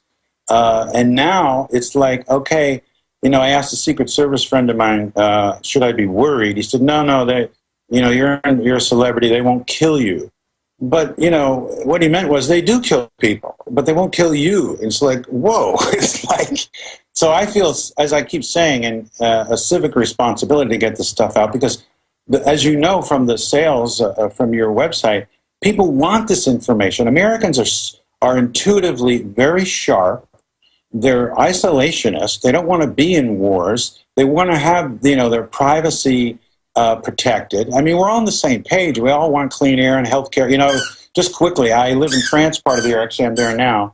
It's one of my dogs squeaking. Honey? That's okay, bro. I got 4 dogs. That makes me think I'm at home. My wife calls them mice, even though one of them is a black lab. She says, we're infested with mice. Yes. So we had 10 dogs at one time. That's another show. But just quickly about healthcare in America, whoever gives it, or whoever the source is, it's exorbitant. It's crazy. I broke a tooth here in this little village, a remote village, not a tourist place. I went to the dentist. He was fantastic. He gave me a root canal, a temporary cap, shots, x-rays, 132 euros, man. In America, it would be like $3,000. I mean, anyway. Let's get back to my book, because you mentioned that we talked about the big cases, Dr. King. I don't know if I mentioned on your show, but a jury a civil jury in 1999 in Tennessee found that the government was involved in a conspiracy to murder Dr. King. Oh, yeah, we've had the lawyer on who proved all that. I mean, it's a fact that James Earl Ray was set up. Yeah, and it's not generally known. And when I tell people that, they think I'm crazy. But now, you know, it's there. It's out there. That's why I keep saying I'm proud of this book. It's in the history section. But you know what's really wild is the Vince Foster case, which we didn't talk about last time, I don't think. There are literally so many dramatic inconsistencies in the crime scene, evidence, you know, of Foster's death, it's even hard to prioritize them. Let me just give you a few highlights. The gun found in his hand was not responsible for his wounds. We have a picture in our book of him, him on the ground with a gun in his hand. There's a shot, color photo. He's holding a .32 black gun, which, as we all know, is the drop gun that cops and killers use, made of parts of other guns. That was in his right hand, but they said he was killed by a silver antique pistol. And we have a photo of the weapon. The gun had fingerprints on it, but they weren't Vince Foster's. The gun was the type used by professional killers, as I said, not traceable, pieced together from parts of different guns. His GSR markings, the gunpowder burns, were defensive, like he was protecting himself, the poor guy. It's like, well, they shot him in his office. They came and carpet cleaned it and scrubbed it, didn't tell anybody about it. Yeah, but he had carpet fibers on him. He had, pardon, not to be disrespectful, but a giant amount of semen in his underwear, which shows that he had sex right before he was murdered. And a lot of people, when you die, you do release a little sperm, but this was really a considerable amount. So there was sex involved. He was not acting in a depressed or suicidal way. His car wasn't there when they found his body. Then it showed up. I mean, his body was clearly moved. And there were blonde hairs on his clothes. I mean, and they covered that all up. Yeah, the word is he and Hillary had a little falling out, and you don't do that with Miss Hillary. I don't want to start naming, that gets into a whole other thing. But he was scheduled to have a private meeting the next day where he was going to resign. And similarly, Dr. David Kelly, UN weapons inspector prior to the Iraq War. He said they're going to kill me and I'll be found in the woods. And people saw guys in black uniforms run away from his body. What about Ron Brown, the Treasury, the Commerce Secretary? Well, I'm distracting you. Go back to Kelly. Yeah, that's a great case. But no, Kelly, you're right. Kelly said to several people, because he knew that Blair was lying about Iraq, as was Bush and that gang. He knew Blair was lying. He knew all the facts. He said that he said to several people, if we go to war in Iraq, you'll find me dead in the woods, probably. And they found him dead in the woods. His body was moved. He had to, he was cut. When you shake someone's hand, Alex, that's how they kill people. It's one of the things in the CIA manual that we all see now, where you reach to shake the hand, but the person has a very sharp something in their hand, and they cut you towards them, and that's the kind of wound he had. And anyway, it's like, these bodies are dropping all over the place. Frank Olson, who was head of CIA Special Operations Division, it became increasingly uncomfortable with two things: the use of anthrax as a weapon on the civilians in North Korea, and brutal and often fatal interrogation techniques being worked on by the agency. So he tried to resign, was not allowed to. He was taken to a Manhattan hotel for therapy by a CIA psychiatrist, went crashing through the 13th-story window of a room in Manhattan's Hotel Statler. It's now the Hotel Pennsylvania. I'd been there, by the way. It was immediately ruled suicide, and the autopsy supported it. A second autopsy demanded by the family, revealed that he had been knocked unconscious by a severe blunt force trauma to the back of his head prior to the fall. The blue ribbon panel also determined that the first autopsy was manipulated to appear as a suicide, and that numerous points and very substantial evidence clearly indicated that Olson was actually murdered. Now, here's another chilling fact, Alex. The two people in the Ford administration, this case dragged on. He was murdered in the 50s. His family finally got the exhumation in the 70s. So Ford was president, and they wanted to shut this family up. They wanted to pay them off. So who was in charge of buying them out and silencing them? And they weren't totally successful. They wound up finally giving them $750,000. Dick Cheney and Donald Rumsfeld were in charge of trying to stifle Olson's family. So these guys go way back. These are, they can't go to The Hague. These are war criminals. These are murderers. Now, Fred Hampton, who was just an incredible civil rights organizer, who was nonviolent, who was educating and feeding poor people. He was an alderman. I mean, this guy was serious. He was really an unsung hero of the civil rights movement. He died in a massive police attack at 4:45 a.m. And we determined that through forensic evidence, which is what I love about my partner, David Wayne. He's just microanalysis of all these events. And no one's been able to shoot any holes. I've been doing a lot of interviews, Alex, and a lot of them were motivated by me being on your show. And again, thank you. And no one can punch any holes on what we're saying, which is comforting for me, because I know you get worked up because you have facts, and I love your passion. But getting back to Fred Hampton, Hampton was completely unconscious during the entire police raid. He had been drugged by an informant, and the levels were so high that it was not possible that he fired back at the police, as they alleged.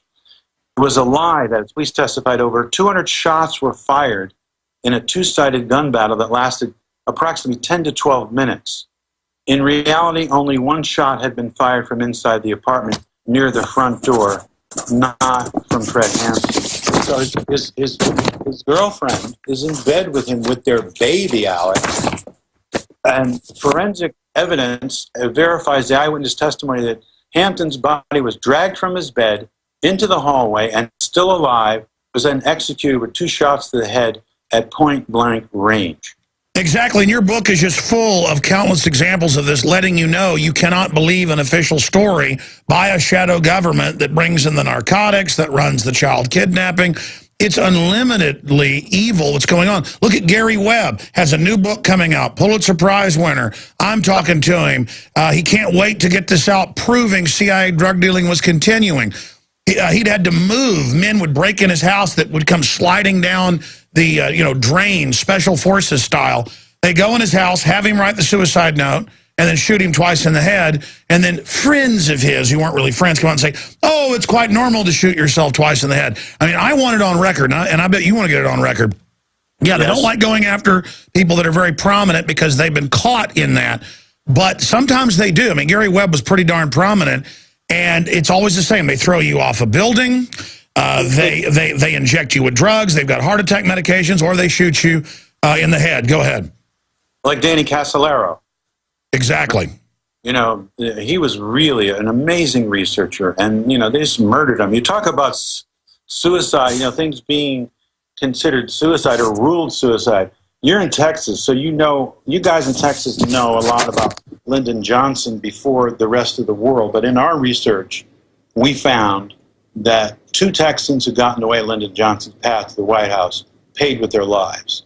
And John Stockwell, the former CIA officer, said Lyndon Johnson was corrupt to the core. Contrary to the recent sanitized versions by historians, Lyndon Johnson was one of the most ruthless politicians in history and directly connected to these and other murders performed by Mac Wallace, LBJ's personal henchman assassin. Henry Wallace was shot 5 times, Alex, with a bolt-action rifle, and they still got a suicide ruling. Even J. Edgar Hoover, when he was taking off his dress or putting it on, said, he wondered how someone could shoot themselves 5 times with a bolt-action. It's like, and Kurtelik was the accountant for the financial scam being run by Billy Saw Estes and linked to Lyndon Johnson. Estes later testified that Johnson personally ordered that Kurtelik be killed using hitman Mac Wallace. So Henry Marshall and Kurtelik were in the government, found out that Billy Saw Estes had empty silos, was claiming that he was getting all these wheat or corn or whatever subsidies, bilking the government for millions and millions of dollars to his buddy Lyndon Johnson. They were going to blow the whistle, and they were murdered by this. Oh, yeah. I had family down here, but also in Dallas that knew the people in and around the Johnsons. And it was just well known. They would just kill people in local Austin business if they didn't like just somebody competing with them. They would have the hitman drop by and kill them. And I actually, I'm not going to get into it. I just had some family that actually went to school previously with one of LBJ's hitmen. It's an amazing story. But the point is that, yes, he was completely power mad and insane. Now, by the end of it, he was really bummed out. I actually know some of his family. I'm just going to leave it at that. And just a few weeks before he died, the last time they saw him, he came by and saw him and basically said, I've been horrible. It's been terrible. You know, this has been wrong. And so it is true that at the end, when he grew his hair out and everything, I guess he wanted all that power. He was hyper dominant. But once he got all the power, he realized it was nothing. Who are you talking about? LBJ. Yeah, LBJ, someone said that he committed suicide, and by that they meant his doctor said, if you smoke, you're going to die. And he continued smoking. I think he was a broken man, you know, lying about Vietnam and having people whacked and not being loved by the people. I mean, he resigned. You know how that is for a guy with that gigantic ego the size of the sun to have to resign? I mean, that killed him. And I think from then on, he just said he smoked and he was they called him the nickname, as you know, I'm sure, Landslide Lyndon, which was a joke because he won an election by 28 votes. Stuffing the ballot box, box 13. Now expanding on this, because people are going to kill me if I don't bring it up, there's a lot more in the book. It is an amazing book. We'll talk about it in the final segment. But people are begging me on Twitter, Facebook, everywhere. It's pouring in. They want to talk about how in the world you came on the show and had Christopher Walken then sit in your lap. I know your wife's there with you and the dogs, and of course, Mr. Walken's happily married. It's now turned into a whole conspiracy theory of why he came and sat on your lap. I guess that was because that was the only chair, and you guys were doing comedic jokes there, but now it's turned into a conspiracy theory. We're gay, Chris and I. We're gay. We're totally gay. No, it's like we're lovers. We're monogamous. We've been together since...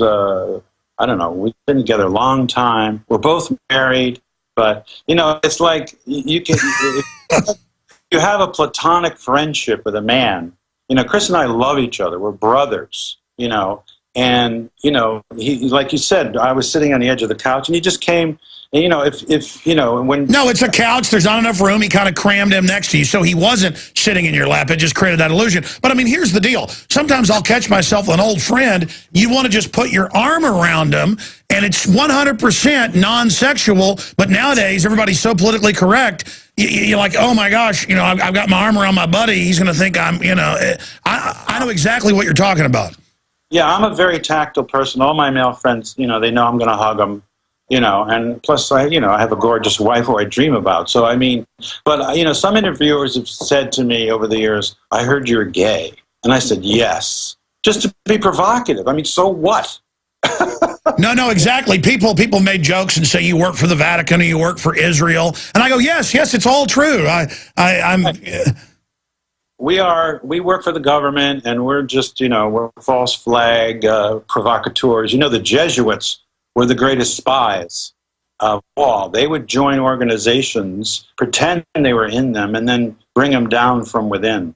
The Jesuits were kind of a first kind of secret service. Exactly. No, I agree with you. But in fact, I'm not bashing Catholics here, but it is true that the Nazis, at least in their organization, the SS was modeled off the Jesuits. They were singing Christmas carols, Nazis, while babies and people. It's pretty amazing. Let's get back into the book. But I didn't even mean to get off into that little joke for 14-year-old kids that were watching the video going, look gay. Very, very funny. It's amazing. All right, we'll be right back with our guest, Richard Belzer. His new book is out. It's Dead Wrong. We'll give you his website as well. Stay with us.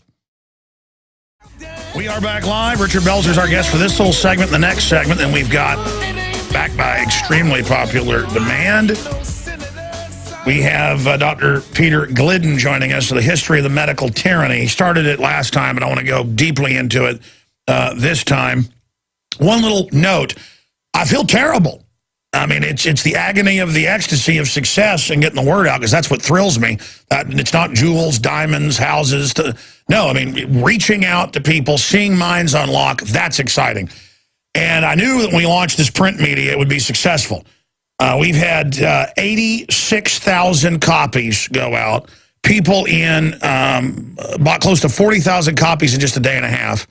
And I didn't print more because I can't ship them. I mean, we can get this out in about a week. The hard copies of InfoWars Magazine inaugural edition, The Economic Collapse, Rome Burned, Will We, Print 2.0, Bank Cartel, Conquers America, History of False Flags, Why Government Loves State-Sponsored Terrorism. It's sold out. The only thing you can get is the InfoWars rack. We got about 100 of those for people that want to buy them in bulk and then sell them in their businesses. We put 50,000 free on the streets of Austin. We're going to do a full franchise thing where you can have part of the content locally and the advertising part of it and print it in your area. We'll help you do that. We want to partner, and we're having some, actually, we had a national chain, a national newspaper, you know the name, call us and wants to work with us. So it's overwhelming success. The only problem is that now people can't read it because it is paper and it's sold out. We held 4,000 back, so when we come out with subscriptions, we'll have some of the first issue. But to make a long story short, I got to go back to Belzer. You can sign up at Infowars.com/newsletter, and we will send you out the next week in every news blast. In there will be a link to a digital copy of it where you can flip the pages and click on the links and more.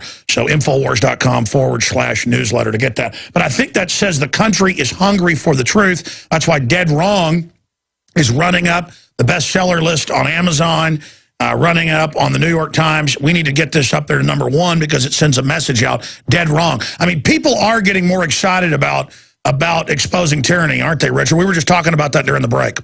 Yeah, you know, people want the information, and because, you know, as Jefferson said, an informed citizenry is our best defense against tyranny. And that he meant tyranny of our own government. A true patriot protects his country against his government sometimes. And I think that's what we're doing. There are elements within the government. Like you were talking about whistleblowers earlier.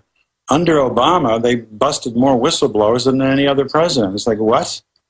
You know, they're still rendering people legally. You could still put a hood over an American and send them off somewhere, and God knows what they'll do. And that, you know, after this presidential election, a lot of things are obfuscated because of the shrill contentiousness of the election. But I think after this election, we can really focus on what the government has been doing and what they're really doing. Well, that's right. If Romney gets in and thinks that he's going to just business as usual, he's got another thing coming. People turned on Obama very quickly. They're going to turn on him, and the ruling class has to know that. Their bull is not working anymore. No, the ruling class is running scared, I think, for the first time, maybe, I don't know in how long. And it's because of information. And I love your term, InfoWars, because it is a war. And those who control the past control the present. Those who control the present control the future, as Orwell said. And by us revealing the true past, we are controlling the present, and therefore we can affect the future. That's why, you know, children. Stay there. Well, hold on. One more segment with Richard Belzer, one of many more visits. Next time he wants to come back, take an hour of calls. Dead Wrong. I'm going to ask him about troops being grabbed in psychiatric facilities. Hour number 3, the one, the only, is on with us right now. And he's written the book, Dead Wrong, Richard Belzer, with David Wayne, afterward by Jesse Ventura. Really an amazing book, available at InfoWarsShop.com and everywhere else on the planet. Sold out here. We got more coming next week, but it's still available there if you want to get in there. You know, it's good to see the excitement out there about freedom. Now, we're going to have a big story out on this soon, but we have confirmed now, going on behind the scenes, that in the county alone, where Brandon Raub, the honorably discharged Marine, got grabbed and they wanted to commit him, and the psychiatrist said, I'm going to brainwash you, trying to freak him out, that there were other people in there, including veterans, and they're doing a national sweep, grabbing even talk show host veterans. They're very scared of younger combat veterans between, say, 20 and 35 or so, or even older, but that seems to be who they're scooping up for nothing. I mean, the one talk show host that the Northeast Intelligence Group wrote about that we had on the show, and they've sent us the documents and articles confirming it. He just said, man, the thing's collapsing. This country's going to hell in a handbasket, and I'm going to buy some guns to protect myself. They came and grabbed him and took his guns and put him in a mental institution until he got out, when he agreed to never have guns again. I mean, no judge, no jury. And I understand the fear of mentally ill people with guns. You're not going to stop a real shooter, folks, who's mad about their hot dog stand in New York. You know, but I don't want to get off into that. My question is, in history, Richard, I know you've studied it. And like you said, you were awake before I was awake. You've been talking about this for 30-something years. They always use psychiatry to go after people. What's your take on this frightening new trend? Well, it's not a new trend. It's, you know, the Soviet Union would jail someone if they politically disagreed and send them to the, you know, there's a great book called The Puzzle Palace. Well, they're still doing it. Yeah, but I mean, new trend, and it's accelerating. Now we're doing it. We've always been fascinated by mind control, and people, you know, think that's like science fiction. But our whole country is under mind control in terms of, you know, buying products, being lied into wars, and people don't like to believe that they can be controlled because Americans are spirited into individualists. You know, we're from all different parts of the earth, and we've got this great, unbelievable country, and we want our freedom, we want information, you know, and we want to be protected, we want to protect our families. But now they're trying to demonize and make people who are super sane seem crazy. I mean, I don't ever want people to not be able to defend themselves, and just to hint at someone being crazy because they want to defend themselves out of a rational fear of the state. That's chilling stuff. That's Nazi Germany. That's the Soviet Union. And, you know, our country now, I'm sad to say, by definition, by Mussolini's definition, we are a fascist state. And by that I mean it's a corporate state. It's a country that is for the corporation, not the individual. And that's right. Individuals don't have rights. Now the corporations do, which wasn't even legal until about 160 years ago in this country. In closing, we got to have you back as soon as you want to come back to take calls, Richard. I'm sorry, we're almost out of time. Let me just ask you one more question about Walken. Is he really disconnected politically because he seems like he's so smart, or is he so private he refuses to get into controversy? No, he really, you know, I talk to him a lot. And I've learned over the years that he has a brilliant take on things, and I start railing, and he'll say, "Well, Richard, hasn't it always been that way?" I mean, he's wise. He doesn't want to get caught up in the poison that's put out there. So in the minutia, he's kind of flying above it. Yeah, he doesn't want to be on the grid. He doesn't read that many, you know, newspapers and stuff. And you know, I'll tell him stuff, and he'll go, He's a wonderful individual who's a gift to us. Well, I owe you for having him on the show, and I owe you for coming on the show. But if you've ever got those stars lined up again, or somebody else that'll pop in, we would love it. You're awesome. Everybody get the book today. Drive it up to #1. It's on Amazon.com, InfoWarsShop.com, everywhere. Dead wrong, straight facts on the country's most controversial cover-ups. And there's your wife, and there's the doggy. Hi, what a cute one. Put them full screen as we go out. Thank you so much, Richard. Thank you so much. All right. To the globalist, eugenicist, control freaks, adding poison to your water. We've got an in-depth breakdown of the history of medical tyranny and how to fight back against it. Really part 2 of the interview we started a month or so ago with Dr. Peter Glidden, but I had to bring Richard Belzer back on just in a short segment because he was bringing his wife and their dogs on air. So let's just briefly go back to him because I didn't know this story that your dog vomited on Brzezinski's daughter, which is a big plus. This dog's now a celebrity, in my view, when you were on, I guess, MSNBC on the morning propaganda. Tell us about the dog doing its civic duty. Sure. Well, first of all, here's how gay I am. This is my wife. Yeah, well, Bebe goes with me everywhere. This is Bebe, who followed me home one day. I followed our other dog home. Has been with me for over 5 years. But we were on Morning Joe, and Mika was holding him, and I guess he didn't like what she was saying, and he threw up on her on camera, and it was really funny. So we were back on yesterday, I believe. Yeah, yesterday. And he didn't throw up on her, but I brought a towel out and put it on her and made a thing out of it. Well, introduce us to your wife. I'm sorry? Introduce us to the lovely, or is that your daughter? No, that's my wife. Thank you. No, that's my beautiful wife. We've been together for 30, how many years? You're the one that keeps 32 years. We met on March 3rd, 1981. We've been married 27 years, and we dream about each other, Alex. So I don't know if Chris Walken's going to be happy about that. But hey, going back here briefly, does your lovely wife share your views on things? Some, just like any wife. No, she holds my feet to the fire, asks really great questions, and she's my #1 loving critic. and doesn't let me get full of myself, and saved my life years ago because I was, one of those crazy guys from the 70s and 60s. But no, we've had a wonderful relationship. We've grown together. My wife is kind of a scholar on antiquity and ancient religions and the origins of thought, and she's a great gardener. Next time I'll take you on a tour of our place here in France, where the resistance fighters lived. Oh, you're in France right now? In southwest France, in a little village that will go unnamed.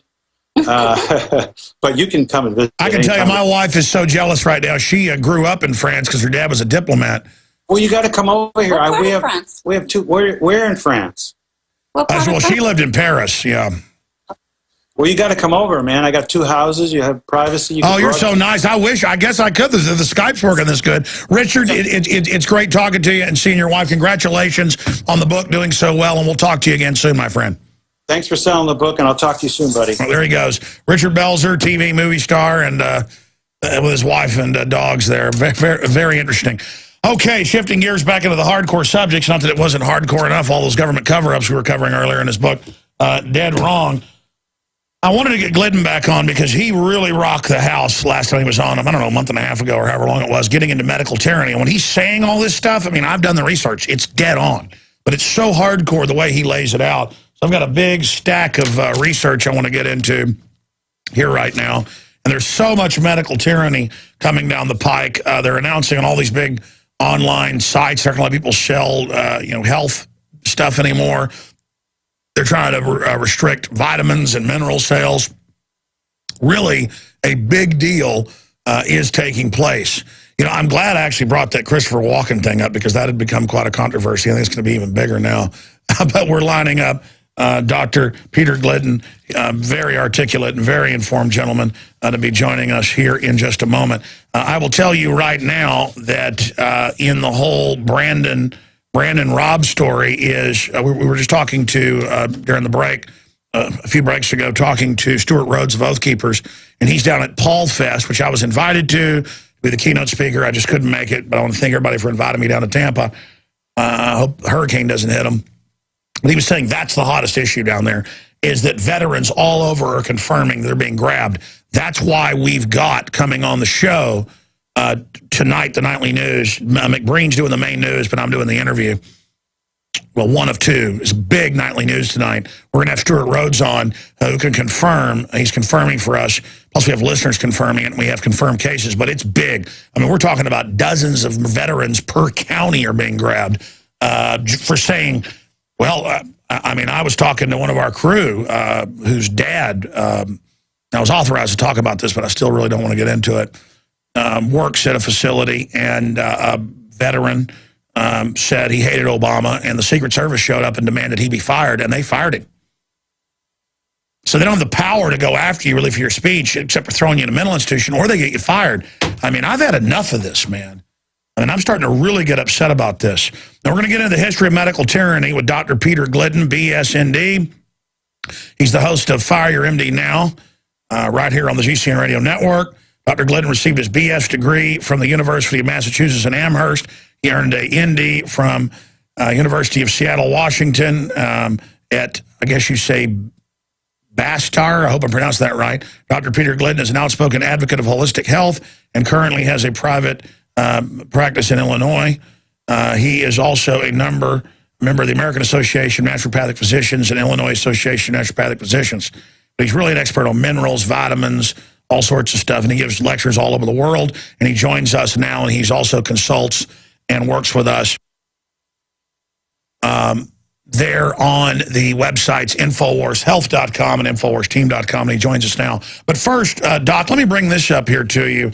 What is your take on psychiatry and the Prozac drugs they're pushing? I've been tracking the record number of 28 suicides of troops and veterans a day. I mean, it's massive. I talked to Dr. Pachenik, who is a psychiatrist, last night, and he said, he basically agreed a lot of these psychotropic drugs are helping trigger this. On the insert of these drugs, it says it can cause psychotic breaks. But now they're going to use suicides and a few shootings by veterans to try to say all veterans are bad.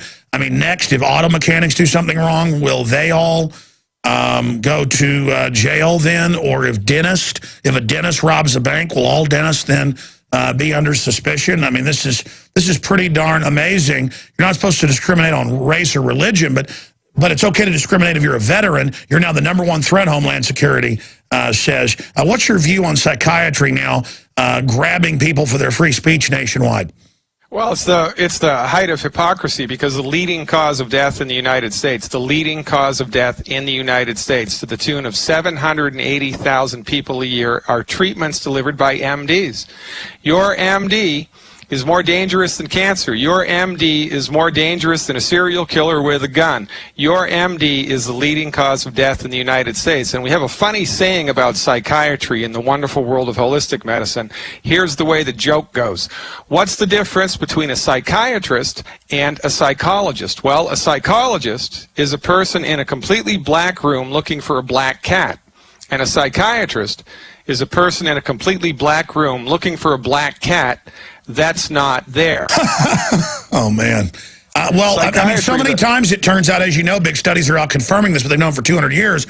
Somebody's worked around lead, mercury, you name it. They're brain damaged. They're mad as a hatter. And it's chemically induced schizophrenia, but they don't even look or test their blood to see if it's heavy metals causing them to be having problems. They just immediately put them on a bunch of drugs. See, this is the problem. This brings up the perfect point, because MDs, bless their hearts, are not trained in medical science. Nobody is. MDs are trained in one very small piece of the pie of medical science, and the piece of the pie that the MD is trained in is referred to as reductionistic allopathic pharmaceutical medicine. The MD does not believe your body has the ability to fix itself. The MD, like a communist, believes that once you're sick, you're screwed, and the only option you have is to march in with a synthetic drug that overrides, overpowers, and controls the metabolism of your body. And you know, MD-directed medicine is really great for trauma. It's fantastic for surgery when it's indicated, and it's, you know, for a handful of infectious diseases. But for goodness sake, for most of the things that most people go to the doctor for most of the time, including depression and attention deficit disorder and psychiatric conditions, bringing your body to an MD is a fool's errand, and you're going to suffer, and then you're going to die. Now, let's go over those numbers. I noticed that John Rappaport at No More Fake News did a report that even on the Food and Drug Administration's own website, they were saying that hospitals and doctors are the #3 killer in the country. You know, bad drug prescriptions, infections, all this. But you've compiled the numbers. I mean, it looks like they are #1. The most dangerous thing is a doctor's office or a hospital. I mean, I've got so many friends and people that go in to have a minor surgery and are dead in a week from an infection. Andy Rooney, I mean, he was the most recent, the most famous, right? Andy Rooney, they wouldn't tell us what the minor procedure was, but they say, oh, he died from the results, complications of a minor, you know, hospital procedure.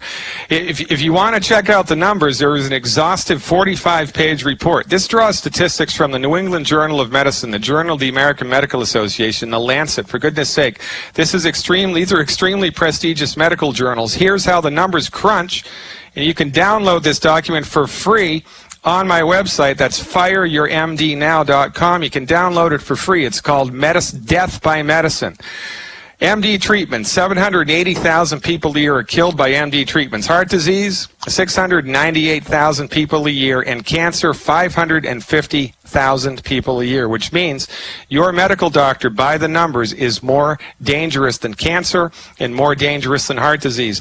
And this is the billion-pound gorilla in the middle of the country that nobody is talking about. We are having a healthcare crisis of biblical proportions in this country. It is not because of pharmaceutical profiteering. It is not because of insurance fraud. It is not because of a for-profit medical industry. It is for one reason and one reason only. The treatments delivered for chronic disease by MDs do not work. They don't work. And not only do they not work, but they cause harm in the process. Well, since you were last on, it's come out that Merck knew its MMR shot was giving people the measles, mumps, rubella. The whooping cough was giving it to them. And they're like, this is great, because then we get cases and people get scared and go out and get it. This argument that we've got to take vaccines because we'll make you sick that are vaccinated. Hey, morons, you have been vaccinated. I mean, again, The GlaxoSmithKline came out that with dozens and dozens of drugs, they knew zero help killing people, like their asthma drug. I mean, how many times do these companies have to be caught shipping tainted blood they know has HIV for 11 years? Bayer. How many times Gardasil killing people? I mean, they just keep doubling down. Now in California, giving kids shots without parental consent in schools. I mean, this is a flaming group of murderers coming after us, and I'm sick of it.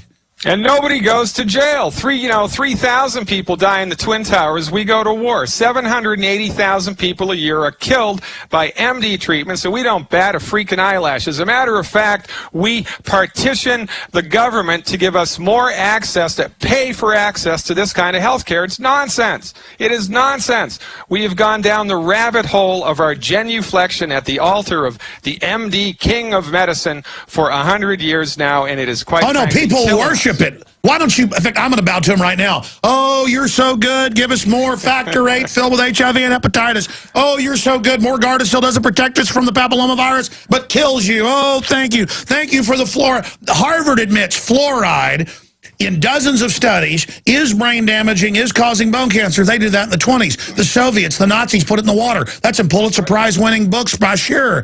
And now they admit it, but they don't take it out. Talk about fluoride. Look, this isn't by accident. The doctors are dumbed down and compartmentalized. They're killing us. We have the documents. Talk about the history of it. Let's talk about the history briefly and then get in to some of the latest stuff. But I mean, you break it down. Explain how the Rockefellers set all this up. All right, well, in the 1800s, in the early 1900s, there was a relatively even playing field of medicine in the U.S. Nobody had the upper hand, right? You had the MDs, you had the chiropractors, you had the osteopaths, you had the naturopaths, you had the homeopaths, you had the herbalists. Nobody had the upper hand. And then in 1910, the Carnegie Institute, followed in turn by the Rockefeller Foundation, funded a gentleman named Abraham Flexner to go all around the country. Now, keep in mind, this was, at the dawn of the interstate highway system, right? It took Flexner 5 years. He went all around the country, did it on train and stagecoach and horseback. It took him 5 years. He did an inventory of all of the hospitals and all of the medical schools in the United States that prescribed drugs. Why? Because the Carnegies and the Rockefellers owned the drug companies. So he brings his list back, infamously referred to as the Flexner Report, gives it to the Carnegies. The Carnegies give millions of dollars, and this was in early 1900s, when $1 million really was $1 million. Millions of dollars of free money to the medical schools and the hospitals which prescribed drugs. Now, if you're starting a business, and I'm starting a business, and you get $1 million of free money, and I don't, guess who's going to have the more successful business? You are. This was the beginning of the end for medicine in the United States. This tipped the scales. The Flexner Report and the funneling of millions of dollars of money into the hands of the MDs, into the hospitals that prescribe drugs, was the tipping point of medicine in the United States. And after the Flexner Report, right around 1920, the balance of power shifted and the MDs started to control the medical marketplace, and that is the only reason that the MDs are in power now. Now, bless their hearts, they're really good for trauma, they're really good for surgery, but they're also the leading cause of death in the United States. But the only system of medicine we have access to, the only system of medicine that your insurance pays for, the only system of medicine that they make TV shows about or teach you anything about is MD-directed medicine. And most people think that the MDs are top dog because their therapeutics must be better, must be safer, must be more scientific. No. The only reason the MDs are in the driver's seat is because of financial and political coalitions built at the turn of the century that everybody's forgotten about, and we are dying because of it. Well, you're absolutely right, and I want to continue going through the history, but also want to intersperse a bit of infomercialing here because it funds our operation, but that's secondary. It's because I've researched a lot of vitamins, a lot of minerals, and I want to address something here with you. I'm going to spring this on you and get your take on it. I mean, I know my dad's take, who actually is a doctor of dental surgery, but he was telling me this when I was a kid, and my research shows it. But the best stuff out there is longevity. We have it discounted at InfoWarsTeam.com. We've launched the new site, which is a little bit easier to use, InfoWarsHealth.com. It's got Aaron Dykes losing 92 pounds on pollen burst, beyond tangy tangerine, the essential fatty acids, and the rest of it. It's all there. None of this is even advertised as weight loss. I've lost over 40 pounds. In fact, I've never been somebody that just constantly takes stuff because it is a regimen. And so I've still been doing it, but not 5 times a day like you're supposed to, the different stuff. And I've just gone back on it full time about 2 weeks ago and lost now 10 pounds. I'd lost 42, gained back a few. Now I'm still a little bit chubby, folks, but if you saw me, I'm going to do some before and after when I'm actually standing up, not squatting over here. I mean, look at my face. It's a huge difference what's happened. Aaron, in a year, 92 pounds, kept it off now for 6 months. Amazing, because he heard pharmacist Ben Fuchs and others and actually followed it.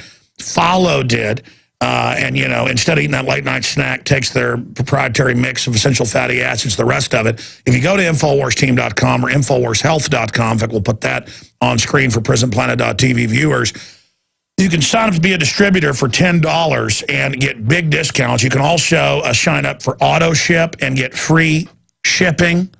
And it's not that hard to do, but if you're not very technical like me, sometimes you need to be walked through it. So there is a toll-free number there on the site so you can get auto ship. We're going to get more into the history here in a moment. But did you know you can get free shipping at InfoWarsHealth.com? The best results with these products come when you adhere to the regime. I wrote this, folks, with Richard Reeves. It's true. You've got to adhere to it. And it's all tastes good and it's great, but, I mean, it's a full spectrum. Auto ship ensures your supplements are always available. Everybody should also store this stuff. You need to stockpile it. Longevity has one of the few auto ship programs that is versatile. They welcome, it's so versatile, that's why it gets confusing. They welcome customers to modify their product order each month. You can choose from 400 great products. The full catalog is at InfoWarsHealth.com. By starting your auto ship, not only will you be saving money, more importantly, you will be assuring that by having your daily regimen available, you will be able to better enjoy your health, vitality, and anti-aging for you and your family. For more information or to get help with your auto ship profile, send an email to Catherine at Infowars.com. That's Catherine at Infowars.com. I'm hiring some more customer service folks out of the ranks of distributors right now. Catherine at Infowars.com. That's linked at InfoWarsHealth.com. And it's got the Ben Fuchs interview up there and Aaron's 9-minute testimonial, before and afters. It's all there at InfoWarsHealth.com. Now, we're going to break here in a few minutes, but what makes me angry is that I only promote what I believe in. And I've seen people like Ted Anderson's dad come back from not knowing who he is to knowing who he is and being able to go fishing in just a few months on just a few products like the essential fatty acids and the Beyond Tangy Tangerine and pollen burst and things. And the doctor, Ted's told this, it makes me almost want to cry. He's authorized me to say this. The doctor's God, though, and they went and tested his blood. They said, you have vitamin K in your blood. And he said, yeah. And they go, no leafy vegetables. Well, I'm taking this Beyond Tangy Tangerine. He didn't even want to see the bottle. They just said no. Well, I mean, no wonder his dad's got his skin rotting off. He's basically got scurvy. They put him on Coumadin, even though he's never had a stroke. And the doctor's got, and now his dad doesn't know who he is. Now, I hate to have a sales pitch on that, but it's true. We can save lives here. Okay, this is a win-win-win-win-win. Sure, it funds the InfoWar. You get discounts at InfoWarsTeam.com or InfoWarsHealth.com, but that isn't even what matters. I'm watching my mother, who's a triathlete, go back 10 years in her health and everything. I mean, she's going to do a testimonial. I've been too busy. My dad was like, oh, yeah, vitamins. He's like, wow, these are good. I mean, what's going on here? I mean, the system has to know all this. If my dad knew this from taking biology at UT about trace elements and stuff needed with all the other vitamins, they've got to know. So they're covering this up so we will be sick. Well, they fired Dr. Wallach in the 70s because he discovered the cause and the cure for cystic fibrosis. He discovered that it was caused by a selenium deficiency in the pregnant mother, and they fired him. And that's why Dr. Wallach chose on purpose to set Longevity up as a networked business, because he knew right from the get-go that the front door of medicine is guarded by Big Pharma. So guess what? We're going through the back door with a grassroots coalition of the informed. That's right. We're going to come back on the other side and continue with the diabolical history of this. And then I'm going to ask the question, why are the trace elements needed? Like a tiny amount of arsenic. Yes, that's in some of the products. We'll explain this when we come back. Stay with us. My friends, it is so diabolical what's happening. I've got some other key questions for our guest who joins us right now. The USA is 50th in the world for longevity now. We used to be right up at the top, some of the longest lived. Number of class action lawsuits against drug companies exploding, Alzheimer's skyrocketing. There's a whole bunch of stuff we got to move through quickly here with Dr. Peter Glidden. And again, he is the host of a Monday through Friday show right here on the GCN Radio Network. Find out more at gcnlive.com, 4 to 5 p.m. Central. Absolutely essential. FireYourMDNow.com is his site. Again, continuing here. Explain what the mighty 90 are. Explain, because a lot of other mineral companies, well, most of them, I've seen some of the really top of the line, though. I noticed this at Whole Foods, too. They will have a little bit of arsenic, a little bit of this and that. And I remember years ago researching that and finding out, now correct me if I'm wrong, if you don't have those, they don't unlock the vitamins and minerals working together because that stuff is naturally out there. And so that's why it's in there. That's why it works so well. And also the longevity vitamins and minerals, they're not synthetic, made in a factory that's the byproduct of the chemical industry. So many of the vitamins you buy are from synthetic dead sources. They can call it vitamin A, they can call it vitamin K, but it's not really. So explain that to people because, I mean, it's on some of the tags that some of these trace elements are there in just absolutely infinitesimal amounts on purpose. And people are like, I found this, I've caught you. When from my research, that's what makes it so good is that it actually has everything. Explain that to us. Well, you don't know what you don't know, and in the wonderful world of biochemistry, especially when it comes to nutritional biochemistry, there's only a handful of people in the whole country that have a clue and that have any clinical experience with this, right? So the thing about Youngevity's nutritional supplements, the thing about any nutritional supplement is the recipe, right? It's just like wine. All wine is made from grapes. But there's a great deal of difference between Annie Boone Springs green apple wine and a nice, California Cabernet. They're all made from grapes. Well, what's the difference? Well, how they're made, where the grapes came from, like chicken soup. What's the difference? The recipe. The great thing, I've been doing this, Alex, for 24 years. I have been involved with holistic medicine for 24 years. I used to work for a vitamin company that only sold to doctors, high-quality nutraceutical vitamins. And as God is my witness, since I have been using the Youngevity supplements and following Dr. Wallach's methods, I don't even know what planet I'm on anymore because the results that I've seen with my patients are breathtaking and eclipse anything that I had previously seen. And there has to be a reason. Well, what's the reason?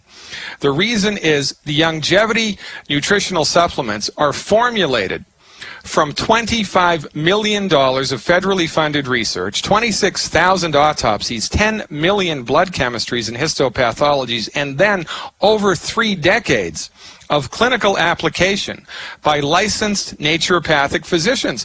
We are the ones in the world who are trained in the therapeutic application of this stuff. This is our wheelhouse. We know this stuff cold. And when you know your stuff and you put together the right recipe, it generates results. And results is the key. In the last year, the Youngevity company has increased its sales by 1,100% in this economy. Why is that? Because it works. Why does it work? Because it is informed by science and clinical. That's right. It's traded on the stock market. If people don't know, you can go read their corporate quarterly report. Just came out last week. I was reading it. A lot of that's also our show promoting it, but it was already growing exponentially, buying up hundreds of other vitamin and mineral companies that Dr. Wallach, looks at and knows has the formula. That's why everything is there at InfoWarsHealth.com. Now explain what the trace elements do. Why some of the products have small amounts of things that people have been taught are poisonous.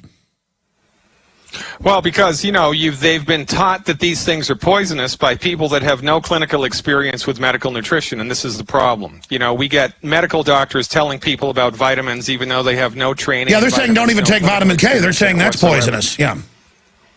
Well, there should be a law against that. There should be a law, but the medical doctor can say whatever the heck they want because we've been brainwashed for 100 years. Why do you want a tiny amount of arsenic? Why do you want a tiny amount of arsenic? Because your body needs it, because it's cardioprotective. Arsenic actually helps your body to prevent the formation of leukemia. It's anti-cancer, right? You need a little bit of 90 essential nutrients. There are 90 essential nutrients that the human body needs, and you can't get them from food. It's only a matter of time until your body runs out of something, and then something breaks, and then you go to a medical doctor and he throws a drug at it. That's why we have a problem. Isn't arsenic a treatment for a whole bunch of stuff? I mean, isn't it used to treat cancer? It is. Arsenic is. It used to be used to treat cancer in very progressive hospitals before chemotherapy came about in Boston. You need a little bit of arsenic. You need a little bit of lead. Your DNA is made from lead. If you don't have enough lead, you're not going to have good DNA. You need little bits of nutrients, across the board. Now listen, too much of anything will kill you. Too much sunlight will kill you. Too much calcium will kill you. Too much of anything will kill you. But it is virtually Well, that's right. impossible. Isn't there a compound that breaks down into cyanide in the pits of cherries and other fruits? And that's a well-known cancer treatment, and it's been connected to super advanced longevity, correct?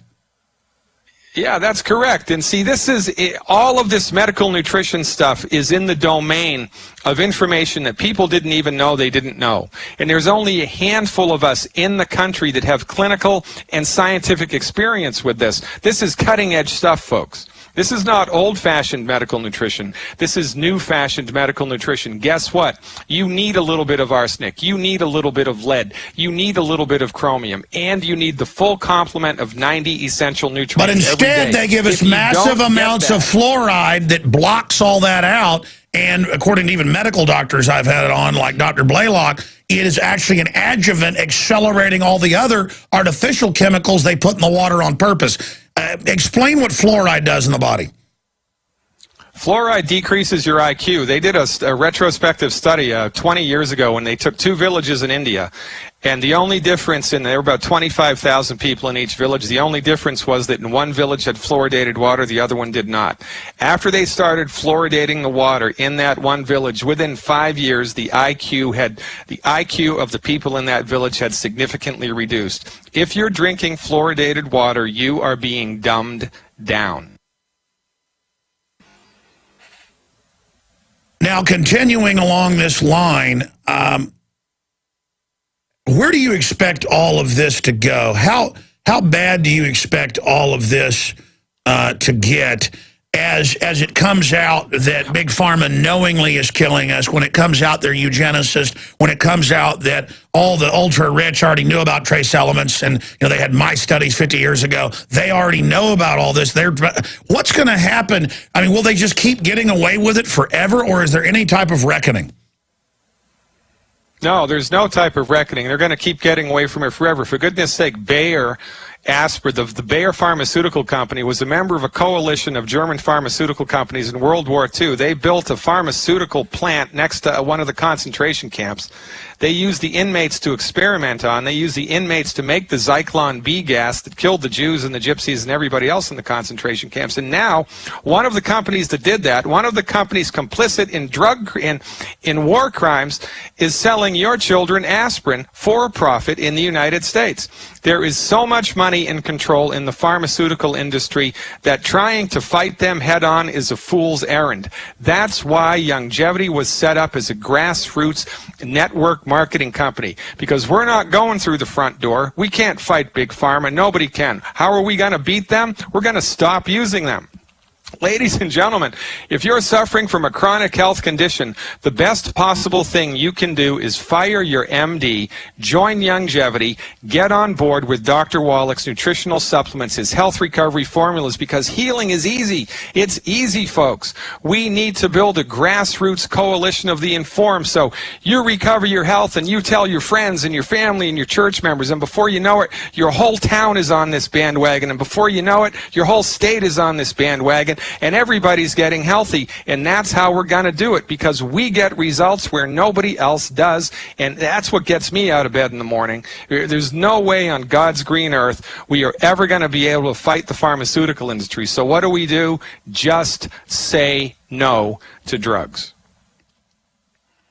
I agree with you. And again, folks, you can sign up and get discounts, free shipping, you name it, all available at InfoWarsHealth.com. We've launched that new site. We also have InfoWarsTeam.com if you want to become a distributor. But you can sign up both places to get the discounts. You can sign up for auto ship and get free shipping, all at InfoWarsHealth.com. That is the new site. And the other site's great, but this one works even better and is easier to navigate. You can also call if you have any questions. They can help you sign up for AutoShip or become a distributor, and we'll put that number briefly here back on screen, and I will read that to people, 877-551-1301, 877-551-1301. I promote in the free market and free exchange of ideas and our ancient basic human right of free association, things I use, things I believe in.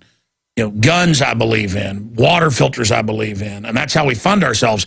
I promote what I use, what I take. The whole office uses the Beyond Tangy Tangerine, the Pollen Burst Plus. I mean, I've got, dentists that work with my dad all on it, freaking out how good it is. It's all available at InfoWarsHealth.com or InfoWarsTeam.com, and I want to challenge you to go there today. But again, it's a big part of the solution. The globalists do not want us. Look, alternative health is the fastest growing thing in this country. It's panicking the globalists. We've got to race and get bigger than they are and get strong so we can defeat them. We have to have capital. That means you have to have capital, and you have to have health. We believe in defeating the enemy through prosperity. They tell you that you're supposed to, if you're fighting corruption, live under a bridge or, live out in the wilderness or something. No, we are here. We are here to occupy. We are here to take America back from the globalists that have hijacked it. We are restorationists, okay? In the spirit of liberty, the spirit of 1776. We're the good guys. And it's so easy to be good. It's so easy. There's all these great blessings out there. There's all these wonderful things out there. There's all these things that work. Just do the opposite of what the globalists say and you'll do great. I mean, it's really pretty darn simple. The globalists are for it. I'm against it. I mean, it really comes down to that in the final equation. But go to InfoWarsHealth.com and watch the video of Aaron Dykes, because we have him on TV over the year. So we have all the clips of him losing. In fact, Aaron's getting back from visiting his girlfriend in Germany. We met at Bilderberg a year and a half ago protesting him and covering it. And I'm going to do one that shows all of it over a year, because we just show, a couple shots of him losing weight. We're going to put one together where it really shows it, almost at a time lapse. That video, again, is up at InfoWarsHealth.com. But enough of me ranting. You sent me just piles of documents, Dr. Glidden, of things to go over. And we've got the World Fact Book. We're not just saying we're 50th in the world behind every other industrialized nation. We are dead last when we were one of the longest living cultures. What, about 100 years ago, the numbers were about number 3 behind Japan and Italy. Now we are the shortest lifespan, despite all the Darth Vader technology. They can't keep people alive. They make you sick and then suck everything out of you. This is such a great plan the Rockefellers and Carnegies came up with to extract everything. Talk about that. Talk about what their infant mortality is skyrocketing. Everything's going to hell in a handbasket. They know what they're doing. Yeah, they do. They know what they're doing. I think it's a plan. I think it borders on eugenics. The game is afoot here. I mean, let's just take a look at the statistics. While the MDs have been controlling the medical marketplace in the last 100 years in the United States, the rates of heart disease have remained unchanged, right?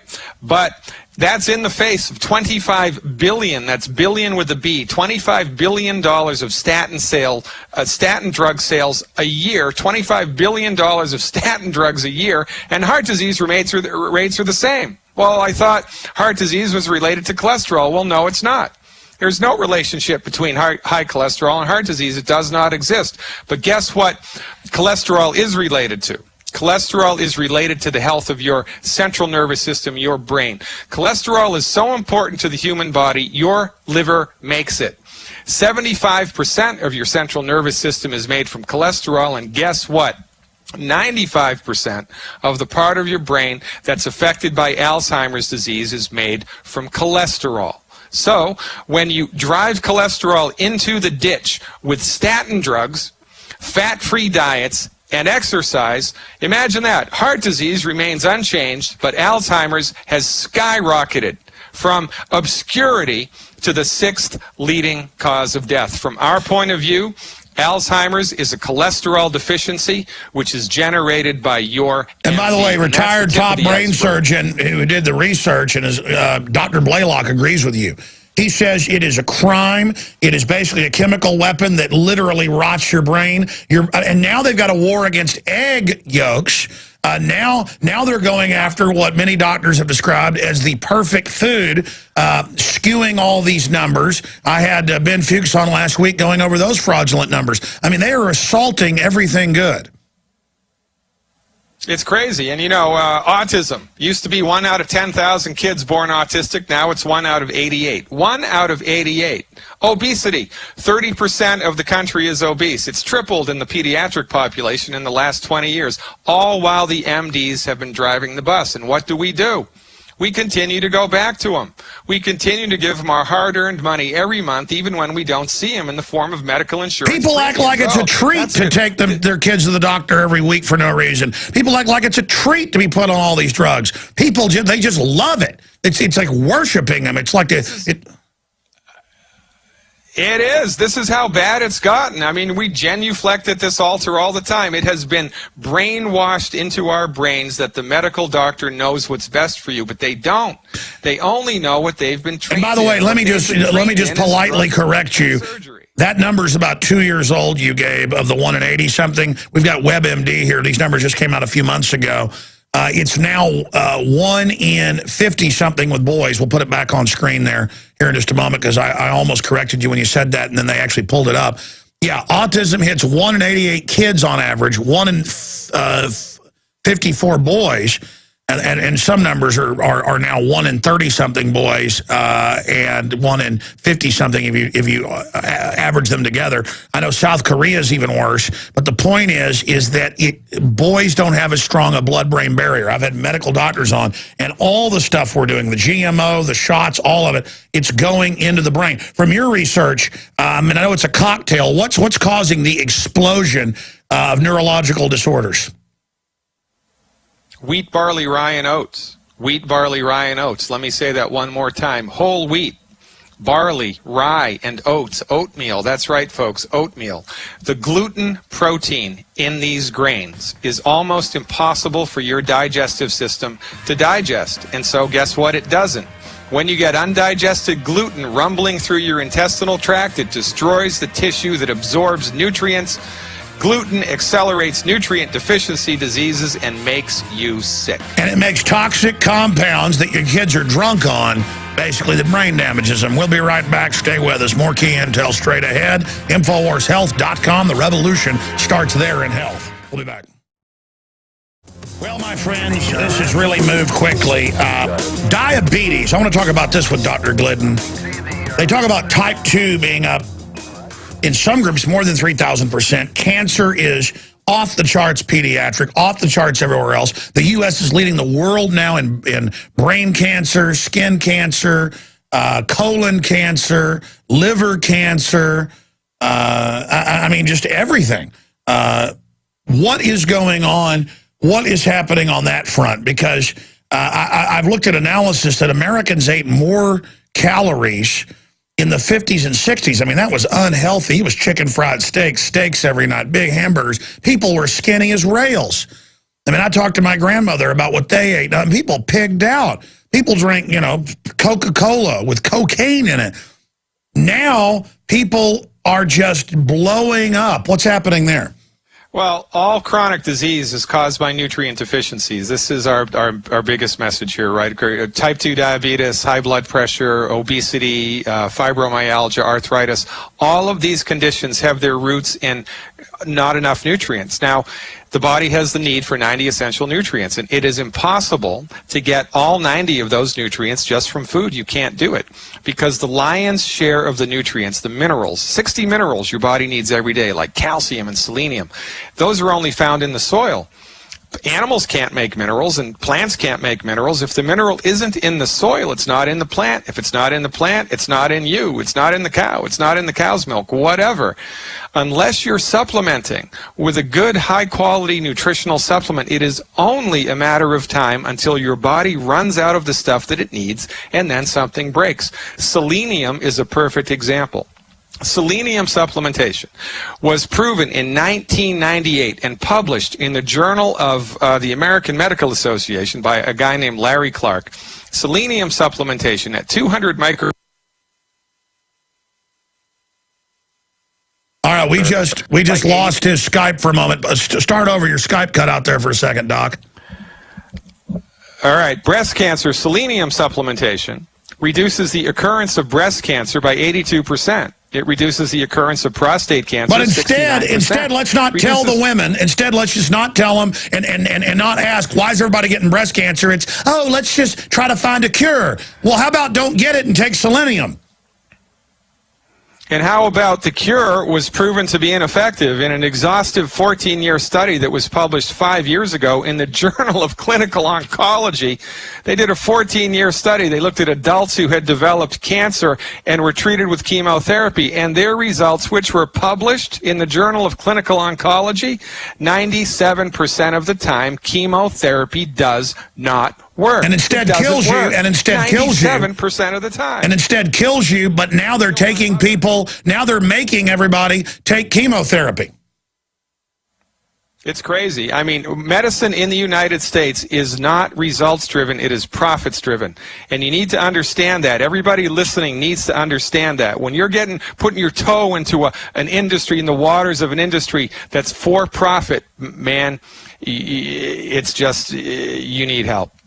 Well, we need to take on this crocodile, and we got to get big to do that. And we have the buying power, voting with our dollars, to make all the food organic. We've got the voting power to shut down the TSA going on the streets of America. We've got the voting power to really push real nutrition out in the open. You vote with your dollars, InfoWarsHealth.com. But just as important, you educate people. You take the video of this radio interview, the video side of it, and you pay it forward. You send it to friends and family. Because the globalist cannot succeed if you're informed, period. A new world order. But wait a minute. They say that the world government doesn't exist as they announce it on the news. I mean, you go to a mental institution if you don't love big government. What about this new thing where if you don't like the medical system, they put you in a mental institution? If you don't like the wars, if you don't like torture, they're putting you in mental institutions. This has always gone on. They did it to Ernest Hemingway because he thought the FBI was harassing him. Turned out they were breaking in his house, tapping his phone, stuff like that. And then, oh, you're crazy. No one broke in your house. You're going to get electroshock therapy. It's therapy for us to brain damage you. I mean, how far will it go? Because obviously there's a revolution of ideas taking place, but the system is going hog wild crazy, Dr. Glidden.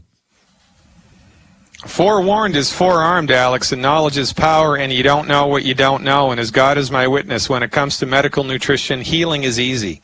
I mean, it is easy. If you've got a chronic health condition, folks, and you think that you need the only people that can help you are working in multi-million-dollar high-tech medical facilities with white coats and stethoscopes, you're wrong. Healing is easy. Your body knows how to fix itself. Your body wants to fix itself. All you need to do to facilitate that is you need to stop eating food that's gumming up the works, and you need to fill your body's nutritional tank up every day with the Healthy Start pack. I got to stop you. I got to stop you. Folks, show my middle finger here. And I've had a lot of injuries. I had a rocket that didn't go off, fireworks, for about a minute. I went and picked it up, and it shot off. It blew a hole in my finger about a quarter-inch deep, almost down to the bone. Everybody saw it on TV. People were freaking out. 2 weeks later, it was healed. It's still pink skin. It was healed. I mean, skin blasted off, big black burn mark. And it is miraculous. I'm telling you, since I've been taking Beyond Tangy Tangerine and the other products, it healed. The whole healed faster than when I was a child with injuries like this. I mean, what happened there, Dr. Glidden? Well, it's because your body had all the raw materials that it needed to fix itself. So guess what? It fixed itself. And this is our simple message, right? This is the fundamental thing that the MD isn't trained in and that they just don't get. Your body has the ability to fix itself. The only reason that you get sick in the first place is because your body's run out of the stuff it needs to keep the joints healthy, to keep the heart healthy, to keep the liver healthy. It's not genetic. Your chronic illness isn't genetic. It's not a voodoo curse, and it's not caused by aging. Your body has just run out of the stuff it needs. You know, there's things we need to do to survive on planet Earth. We got to purify water. We have to build houses and protect ourselves from the elements, right? Well, we need to eliminate our waste, right? Sewage treatment plants. Well, there's one more thing we need to do. We need to scour the planet, find the 90 essential nutrients, put them together in bioavailable, friendly recipes, and swallow them. When you provide your body with all of the raw materials that it needs every day, it is a game changer. If you had seen 1/10 of the things that I've seen people recover from, there would be a line outside of every Longevity Associates, house in this country, because this is the best kept secret in medicine. Your body wants to fix itself. It can fix itself. All it needs is the proper nutrition to do it. And the best place to start is the Healthy Start Pack, the Alex Pack. Well, you're right, and I just want to thank you for coming back on. We got to get you back up for another time just to take calls. And I promise, because people have requested it, we'll have Dr. Glidden back in the next month for an hour and a half, if he can do it, just to take your phone calls and your questions, because of all the guests we have on. People love hearing Dr. Glidden and Dr. Wallach. And thank you so much for spending time with us. Always a pleasure, Alex. Keep up the good work. Pleasure having you. All right, perfect interview. Other than his audio being delayed, but that's fine. Hey, Skype, at least we've got video of him. We can't complain too much about all this technology. Huge retransmission coming up with the lawyer for the Marine grab for his political speech, who is a listener. And I got Stuart Rhodes on the Nightly News tonight, 7 o'clock. With Darren McBreen, myself, and more. Great job to the crew. August 2012, I am your host, Alex Jones, and we're going to be live here for the next 3 hours. I'm also going to be on Coast to Coast AM tonight for 2 hours with fill-in host, Saturday host, fill-in for the great George Norrie, John B. Wells, covering a whole bunch of breaking news. So just putting a plug out at the start here on that front. So much to get into. I want to tell you about the guests that are coming on, the latest mass shootings. Just a lot of really amazing, important news that we're going to get to here in just a moment. But I also just want to add that we are going to be breaking down some solutions as well later here on the broadcast with Dr. Peter Glidden, dealing with the medical mafia and how they can be exposed and derailed. We've got John Whitehead, the lawyer, for our listener, the Marine, highly decorated, honorably discharged, Brandon Raub, who was released yesterday from a psychiatric facility for saying that 9/11 was an inside job and the Federal Reserve is private. And the psychiatrist came in and told him that was mental illness and that he was going to, quote, brainwash him and forcibly drug him, trying to make him get mad and throw a fit. That didn't work. They did that right before they knew the hearing was coming up. Just amazing inside info from the lawyer, the founder and head of the Rutherford Institute, who I interviewed on the Nightly News last night. He'll have even more breaking news for us. And Mr. Raub will join us first next week, probably Monday, if he's had time to rest after the sleep deprivation and them trying to break him inside the enemy command base. And that's what these are. The Soviets used it, the Nazis used it, the Chi-Coms used it, the North Koreans, the special psychiatric wards, and the federal grants they now have to go after veterans specifically. And Paul Watson's got a big article on that front up at Infowars.com. Veteran declared mentally defective, has gun seized.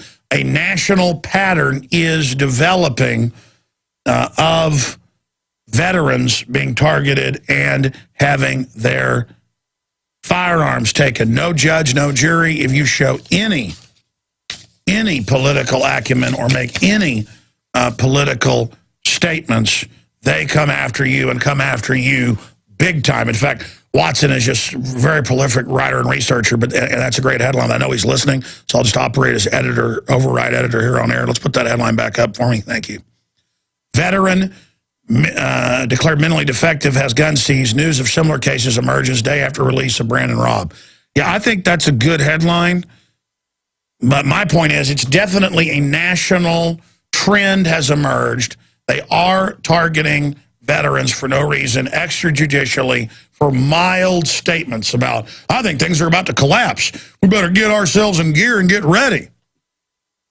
Hi, we're from the FBI. What does that mean exactly, get ready? I don't know. You're digging in with weapons and 1.4 billion rounds of ammo and armored pillboxes and checkpoints everywhere and admitting you've got re-education camps. You know what we're getting ready for the criminal banks that run this country, that you serve. If they told you put your baby in the microwave or a blender, you do it. That's who I'm talking about. I got a First Amendment. Get off my porch.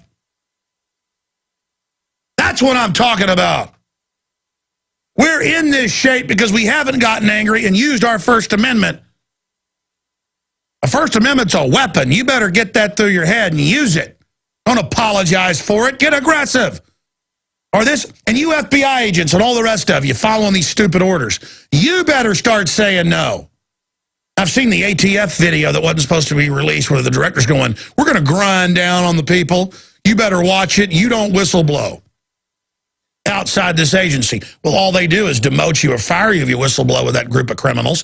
This is a narcotics trafficking, murdering mafia. They've been caught doing it. It's in federal court. The ATF is a criminal enterprise going back over 150 years before they were called the ATF. You know about the whiskey rebellions? You know about whiskey taxes? Folks would make their own moonshine and sell it, and the feds would want taxes off of it. That's what the ATF is.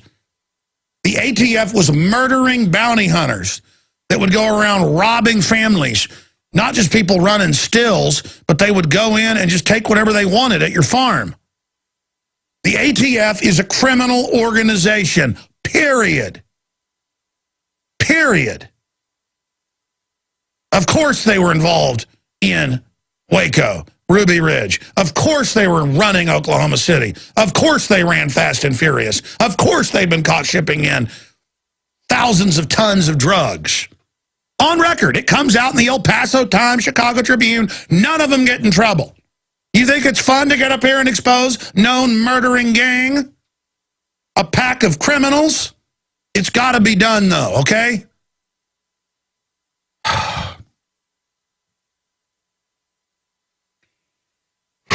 Point is, we have John Whitehead joining us with new information coming up at the bottom of the hour. Richard Belzer, who got cut short with the Dave Mustaine exclusive last week where he wanted to get his statement out on air, he's going to be joining us. He got censored a few days ago on CNN. We're going to get into that with the Law and Order TV star, movie star. I mean, I can't even go over that. Last week also popped in was Christopher Walken with him. So who knows what surprises there'll be today. And then Dr. Peter Glidden. But it just exhausts me to see all of this going on. Dr. Peter Glidden has been so requested, so we're going to go more into the history. Boy, he knows his stuff of medical tyranny and how this is all planned. That's going to be riveting information. The truth will set us free. That is coming up. And we are also going to get into the economic news some. In fact, we're going to do that here in just a moment. Do that right now. Odds of global recession are 100%, says Mark Faber, who's a guest here on this broadcast. Very well-respected economist, researcher. And the word is there's no way to reverse this now. The globalists engineered it, but there's no way to reverse now what they've put in motion once it goes past a certain point.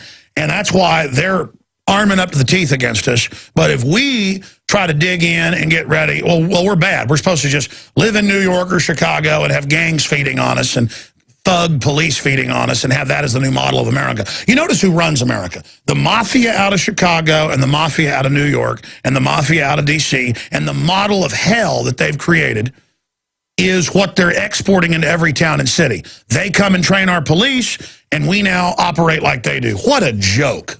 And again, I'm not against folks in Chicago or people in New York. They're really nice people.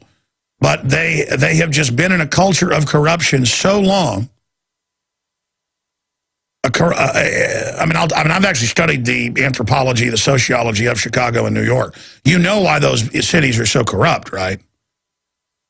Because they were giant second wave, well, New York first wave, but also second and third wave immigration sites. And you had millions of people that couldn't speak English who could be abused by old world crime syndicates.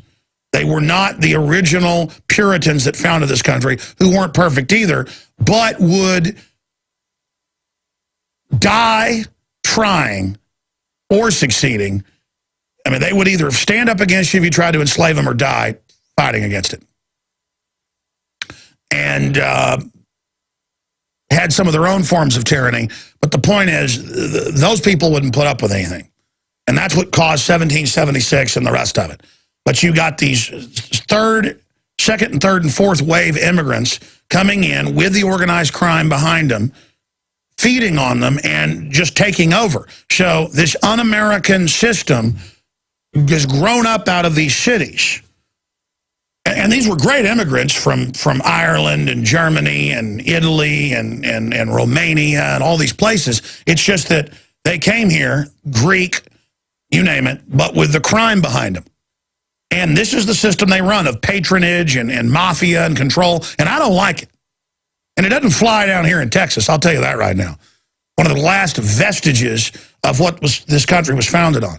And we need to export our ideas against the tyrants, against the thugs and the criminals, and just say, hey, we'll take good old-fashioned private property, liberty, the family, freedom, men are men, women are women, and we're not going to be bossed around by your political correctness. We're not going to be told what we better do. And you know what?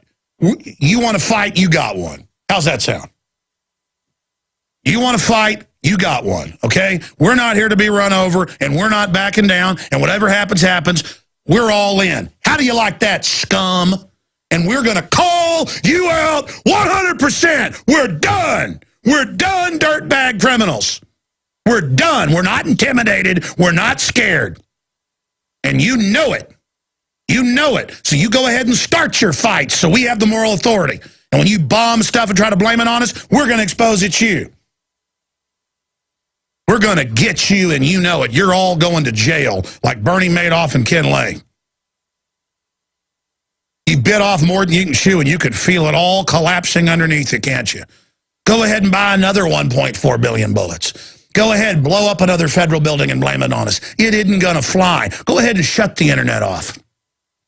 Go ahead, pull it all. Bust a cap in the Patriot leadership. Oh, that'll make us 1,000 times stronger. You are going down. I know it. And you just better hope all the churches, your only hope is the devil's right hand, these 501c3 churches and synagogues of Satan. Your only hope is those 501c3s telling everybody submit to tyranny, submit to evil, and do whatever you're told. The only hope you've got is the devil's right hand. And the devil's right hand isn't a gun. The devil's right hand isn't a sword. The devil's right hand are these churches. I mean, I tell you, folks, I've been to a bunch of them. They're all 100% Ford Foundation, world government, do whatever you're told. You know, get ready for bad things and you do what you're told. That's what Jesus did. No, that's not what the prophets and Christ and all of them did. They said no to the evil. They now preach in every major church that the Christians were wrong to be thrown to the lions and should have bowed down to the other gods. I mean, folks, these churches are literal. You want to go to a satanic church? Go to a major mainline Christian church. You're in a church of Satan. We are back live, introduced there by Johnny Cash. Thank you, Johnny. Well, my goodness gracious, let me tell you. Coming up, we got the head of the Rutherford Institute with the latest on what's sweeping the country. The FBI and police showing up, arresting veterans, not even arresting them, saying come outside, grabbing them with an involuntary commitment, or not even getting the commitment, just tricking them to go to a psychiatric facility where then a high priest of evil, one of these government psychiatrists, says, you are mentally ill. And it's unbelievable what he was saying to Mr. Raub, we've now discovered. They were saying, so you think the Federal Reserve's private mental illness? So you don't like the New World Order? That doesn't exist. And the head psychiatrist told him, we're going to brainwash you and force medicate you. You belong to us. And the head of the Rutherford Institute agreed with me, his constitutional lawyer, eminent, said that, yeah, that was to terrorize him and make him freak out. That's what they do. They get you and go, you're in our dungeon now. Knowing that an average man's like, you piece of trash, I haven't done anything wrong. Oh, you're mentally ill. I've got you now. I like lobotomizing soldiers. That's my favorite. So, this is my kingdom here in the mental institution. Let me tell you. The number one profession for the most committed nuts, real nuts, is psychiatrist. Most of them get into it because they're crazier than a you-know-what house rat, to use an old saying. Just amazing. And I mean, psychiatrists will tell you that most of them are complete lunatics on power trips. Dr. Steve Pachinik, Harvard-educated psychiatrist, will tell you that.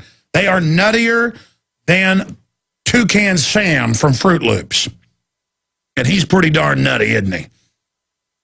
And this is the new system. They've got all in their DSRM psychological evaluation book now, over 200 different disorders where you don't like authority, or you don't like people spying on you, or you don't like people running your life.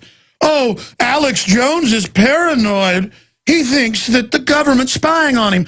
Headline, NSA spying on everyone. CIA director, we're watching everything you're doing through your appliances. Major public schools from California to Pennsylvania are watching children over laptops at home. In the showers as well. The cameras are being installed. Oh, but everything's fine. Harvard study, Chinese government study, fluoride, massive bone cancer, stomach cancer, pancreatic cancer, brain cancer, massive loss of IQ, brain damage, all sorts of mental problems, narcolepsy, but crazy people. I watch cartoons for kids. People send me the clips, or I see it in movies where they go, yeah, he's a child murderer. He also believes the government's putting fluoride in the water to hurt him. I mean, these cop shows on TV. Yeah, we dug up 5 bodies. He's a killer. Horrible scum, torturing children. He also believed the government was evil. Oh, really? I mean, just pure programming that if you're awake, you're evil. And people sit there and watch the television set, and they think if you're awake and animated and smart and have the fires of liberty in your mind, you're strange. You're supposed to be some drooling zombie shuffling around watching sports all day, or if you're a woman, primping all day, obsessing over what you look like. Instead of absolute life going on all around us, incredible hundreds of billions of galaxies, star systems, incredible beauty everywhere, creativity, the dynamic human spirit, and these globalists sit here telling us we're trash, and we're garbage, and we're failures, and we're ugly, so that we will give up our birthright of liberty and freedom and creatures made in the image of the Creator. Ourselves, little creators. What we envision, we can later build. We are incredible. And it's only when you recognize we're amazing that you can reach for the stars and get out of the muck. Because for as good as we are just as wicked and horrible. Absolutely just as dark as the blackest pits of hell. Now, they tell you you're trash, so go ahead, go ahead and get into evil. There's no such thing as good. There's no such thing. And if you criticize it, there's no good or evil. If you criticize the government torturing children in Abu Ghraib, you're anti-American. Think about that statement. Oh, it's tough to torture people. Yeah, they're torturing them for that trial for 9/11. Good, I think they ought to. Oh, really? You want the precedent set for U.S. citizens to be tortured so they can then give a fake confession? You really think that's a good idea? We'll be right back. Stay with us.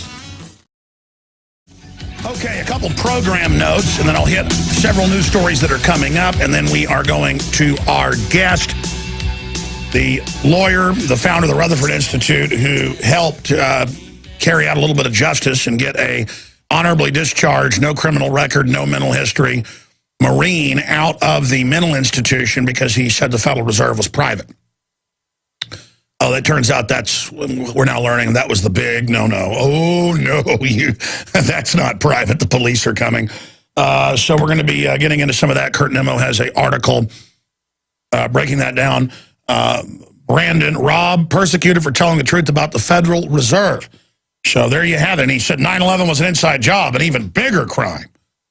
I mean, I've seen national polls where 68% question the official story. I went swimming yesterday at a local community pool with my children, and I had probably 3 people. Yeah, 3 people come over and go, I want to talk about Building 7 with you that mysteriously fell that day on 9/11. I mean, now they're really freaking out because all these other false flags and Fast and Furious has come out, so people are really starting to get it. But we're going to get to that in a moment. I'm ranting. A few program notes. We sold out. We sold 86,000 copies. Well, 50,000 went on the street, and then another 30-something thousand of the 40,000 we printed to sell to listeners at cost in bulk. Those sold out in 2 days. We've held back 4,000, because in a month or so we're going to start subscriptions so you can have that first issue and then 12 issues forward of the new InfoWars magazine.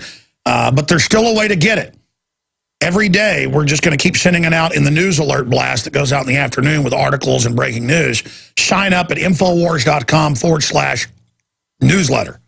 Infowars.com/newsletter.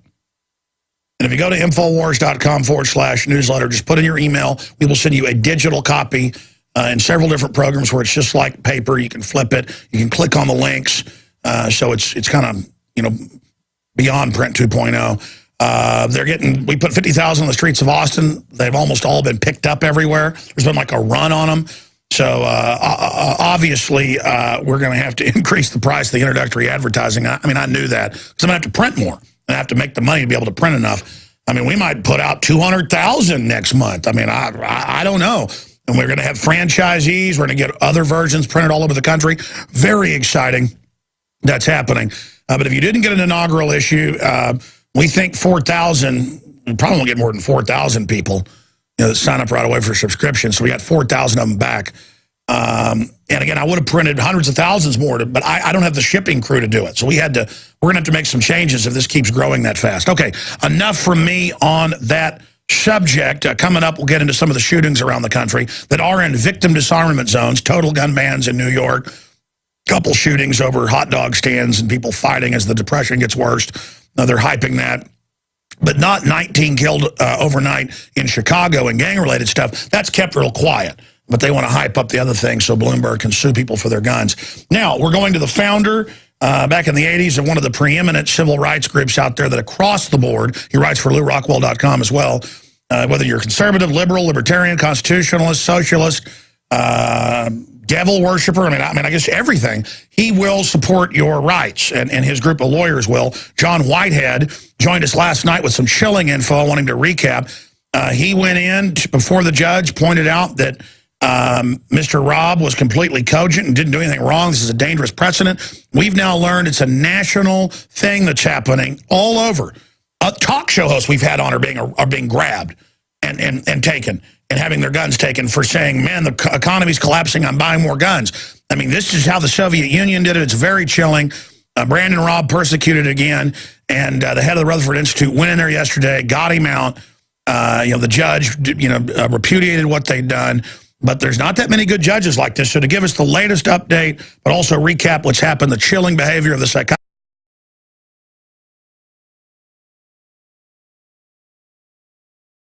It is your PrisonPlanet.tv memberships that fund so much of what we do here on this operation. And then we're more than happy for the TV show after it's aired live, then be leaked out onto the web to tens of millions of people. That's our goal.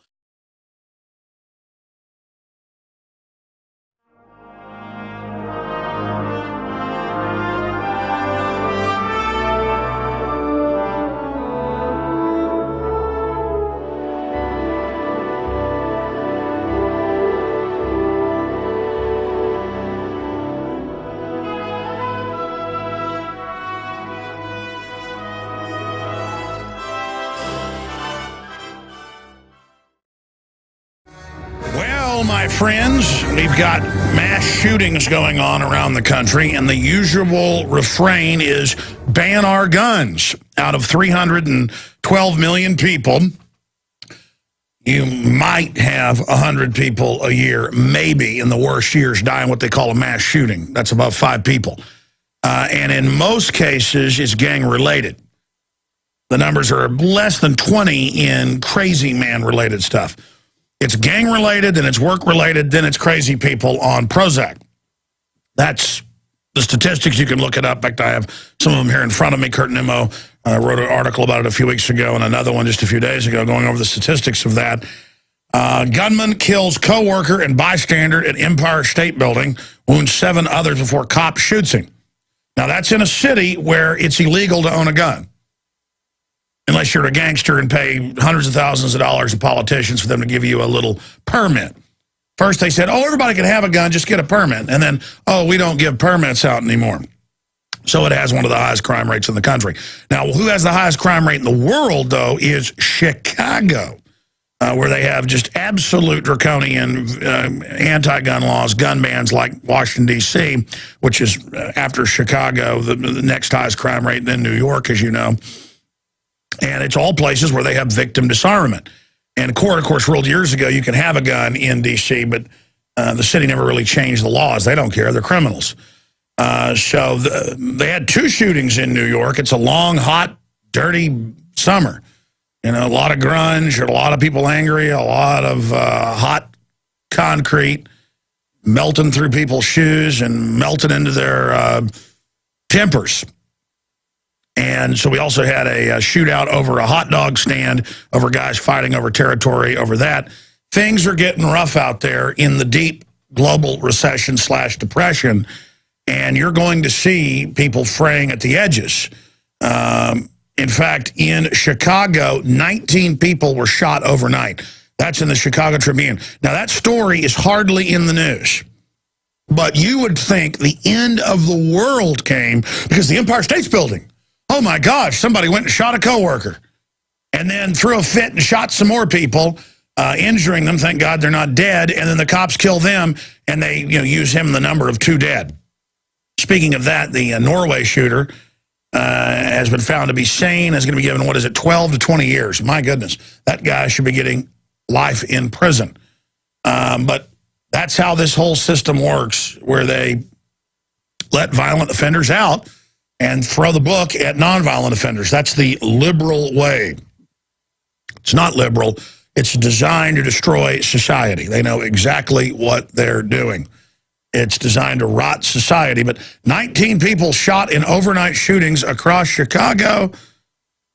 And, of course, 13 of them wounded over a 30-minute period alone in gang-related attacks and robberies and things. And the government's answer is put more people on welfare and disarm the public and never mention that this is gang warfare. And just have the mayor, the gangster, come out over Chicagoland and call for banning my guns in Texas. Bloomberg does this too in New York. He'll guaranteed come out with a statement like he always does, suing different states, suing gun manufacturers, blaming me in Austin, Texas, blaming you in other parts of the country where we don't live in giant crime-infested warrens. Now, there's a lot of people in New York City, a lot of nice folks in Chicago, but they are mafia-run hell pits. Where people have 5, 6, 7 locks and they cower with a baseball bat with their family and get raped and robbed. I mean, it's just pathetic. Pathetic. Legalize guns so lawful people, good people can carry guns, and these crime rates will plunge. Instead, you got a bunch of gangbangers and thugs, along with criminal police forces, sucking off everyone, just like the mob bosses like it. It is already Friday, the 24th day of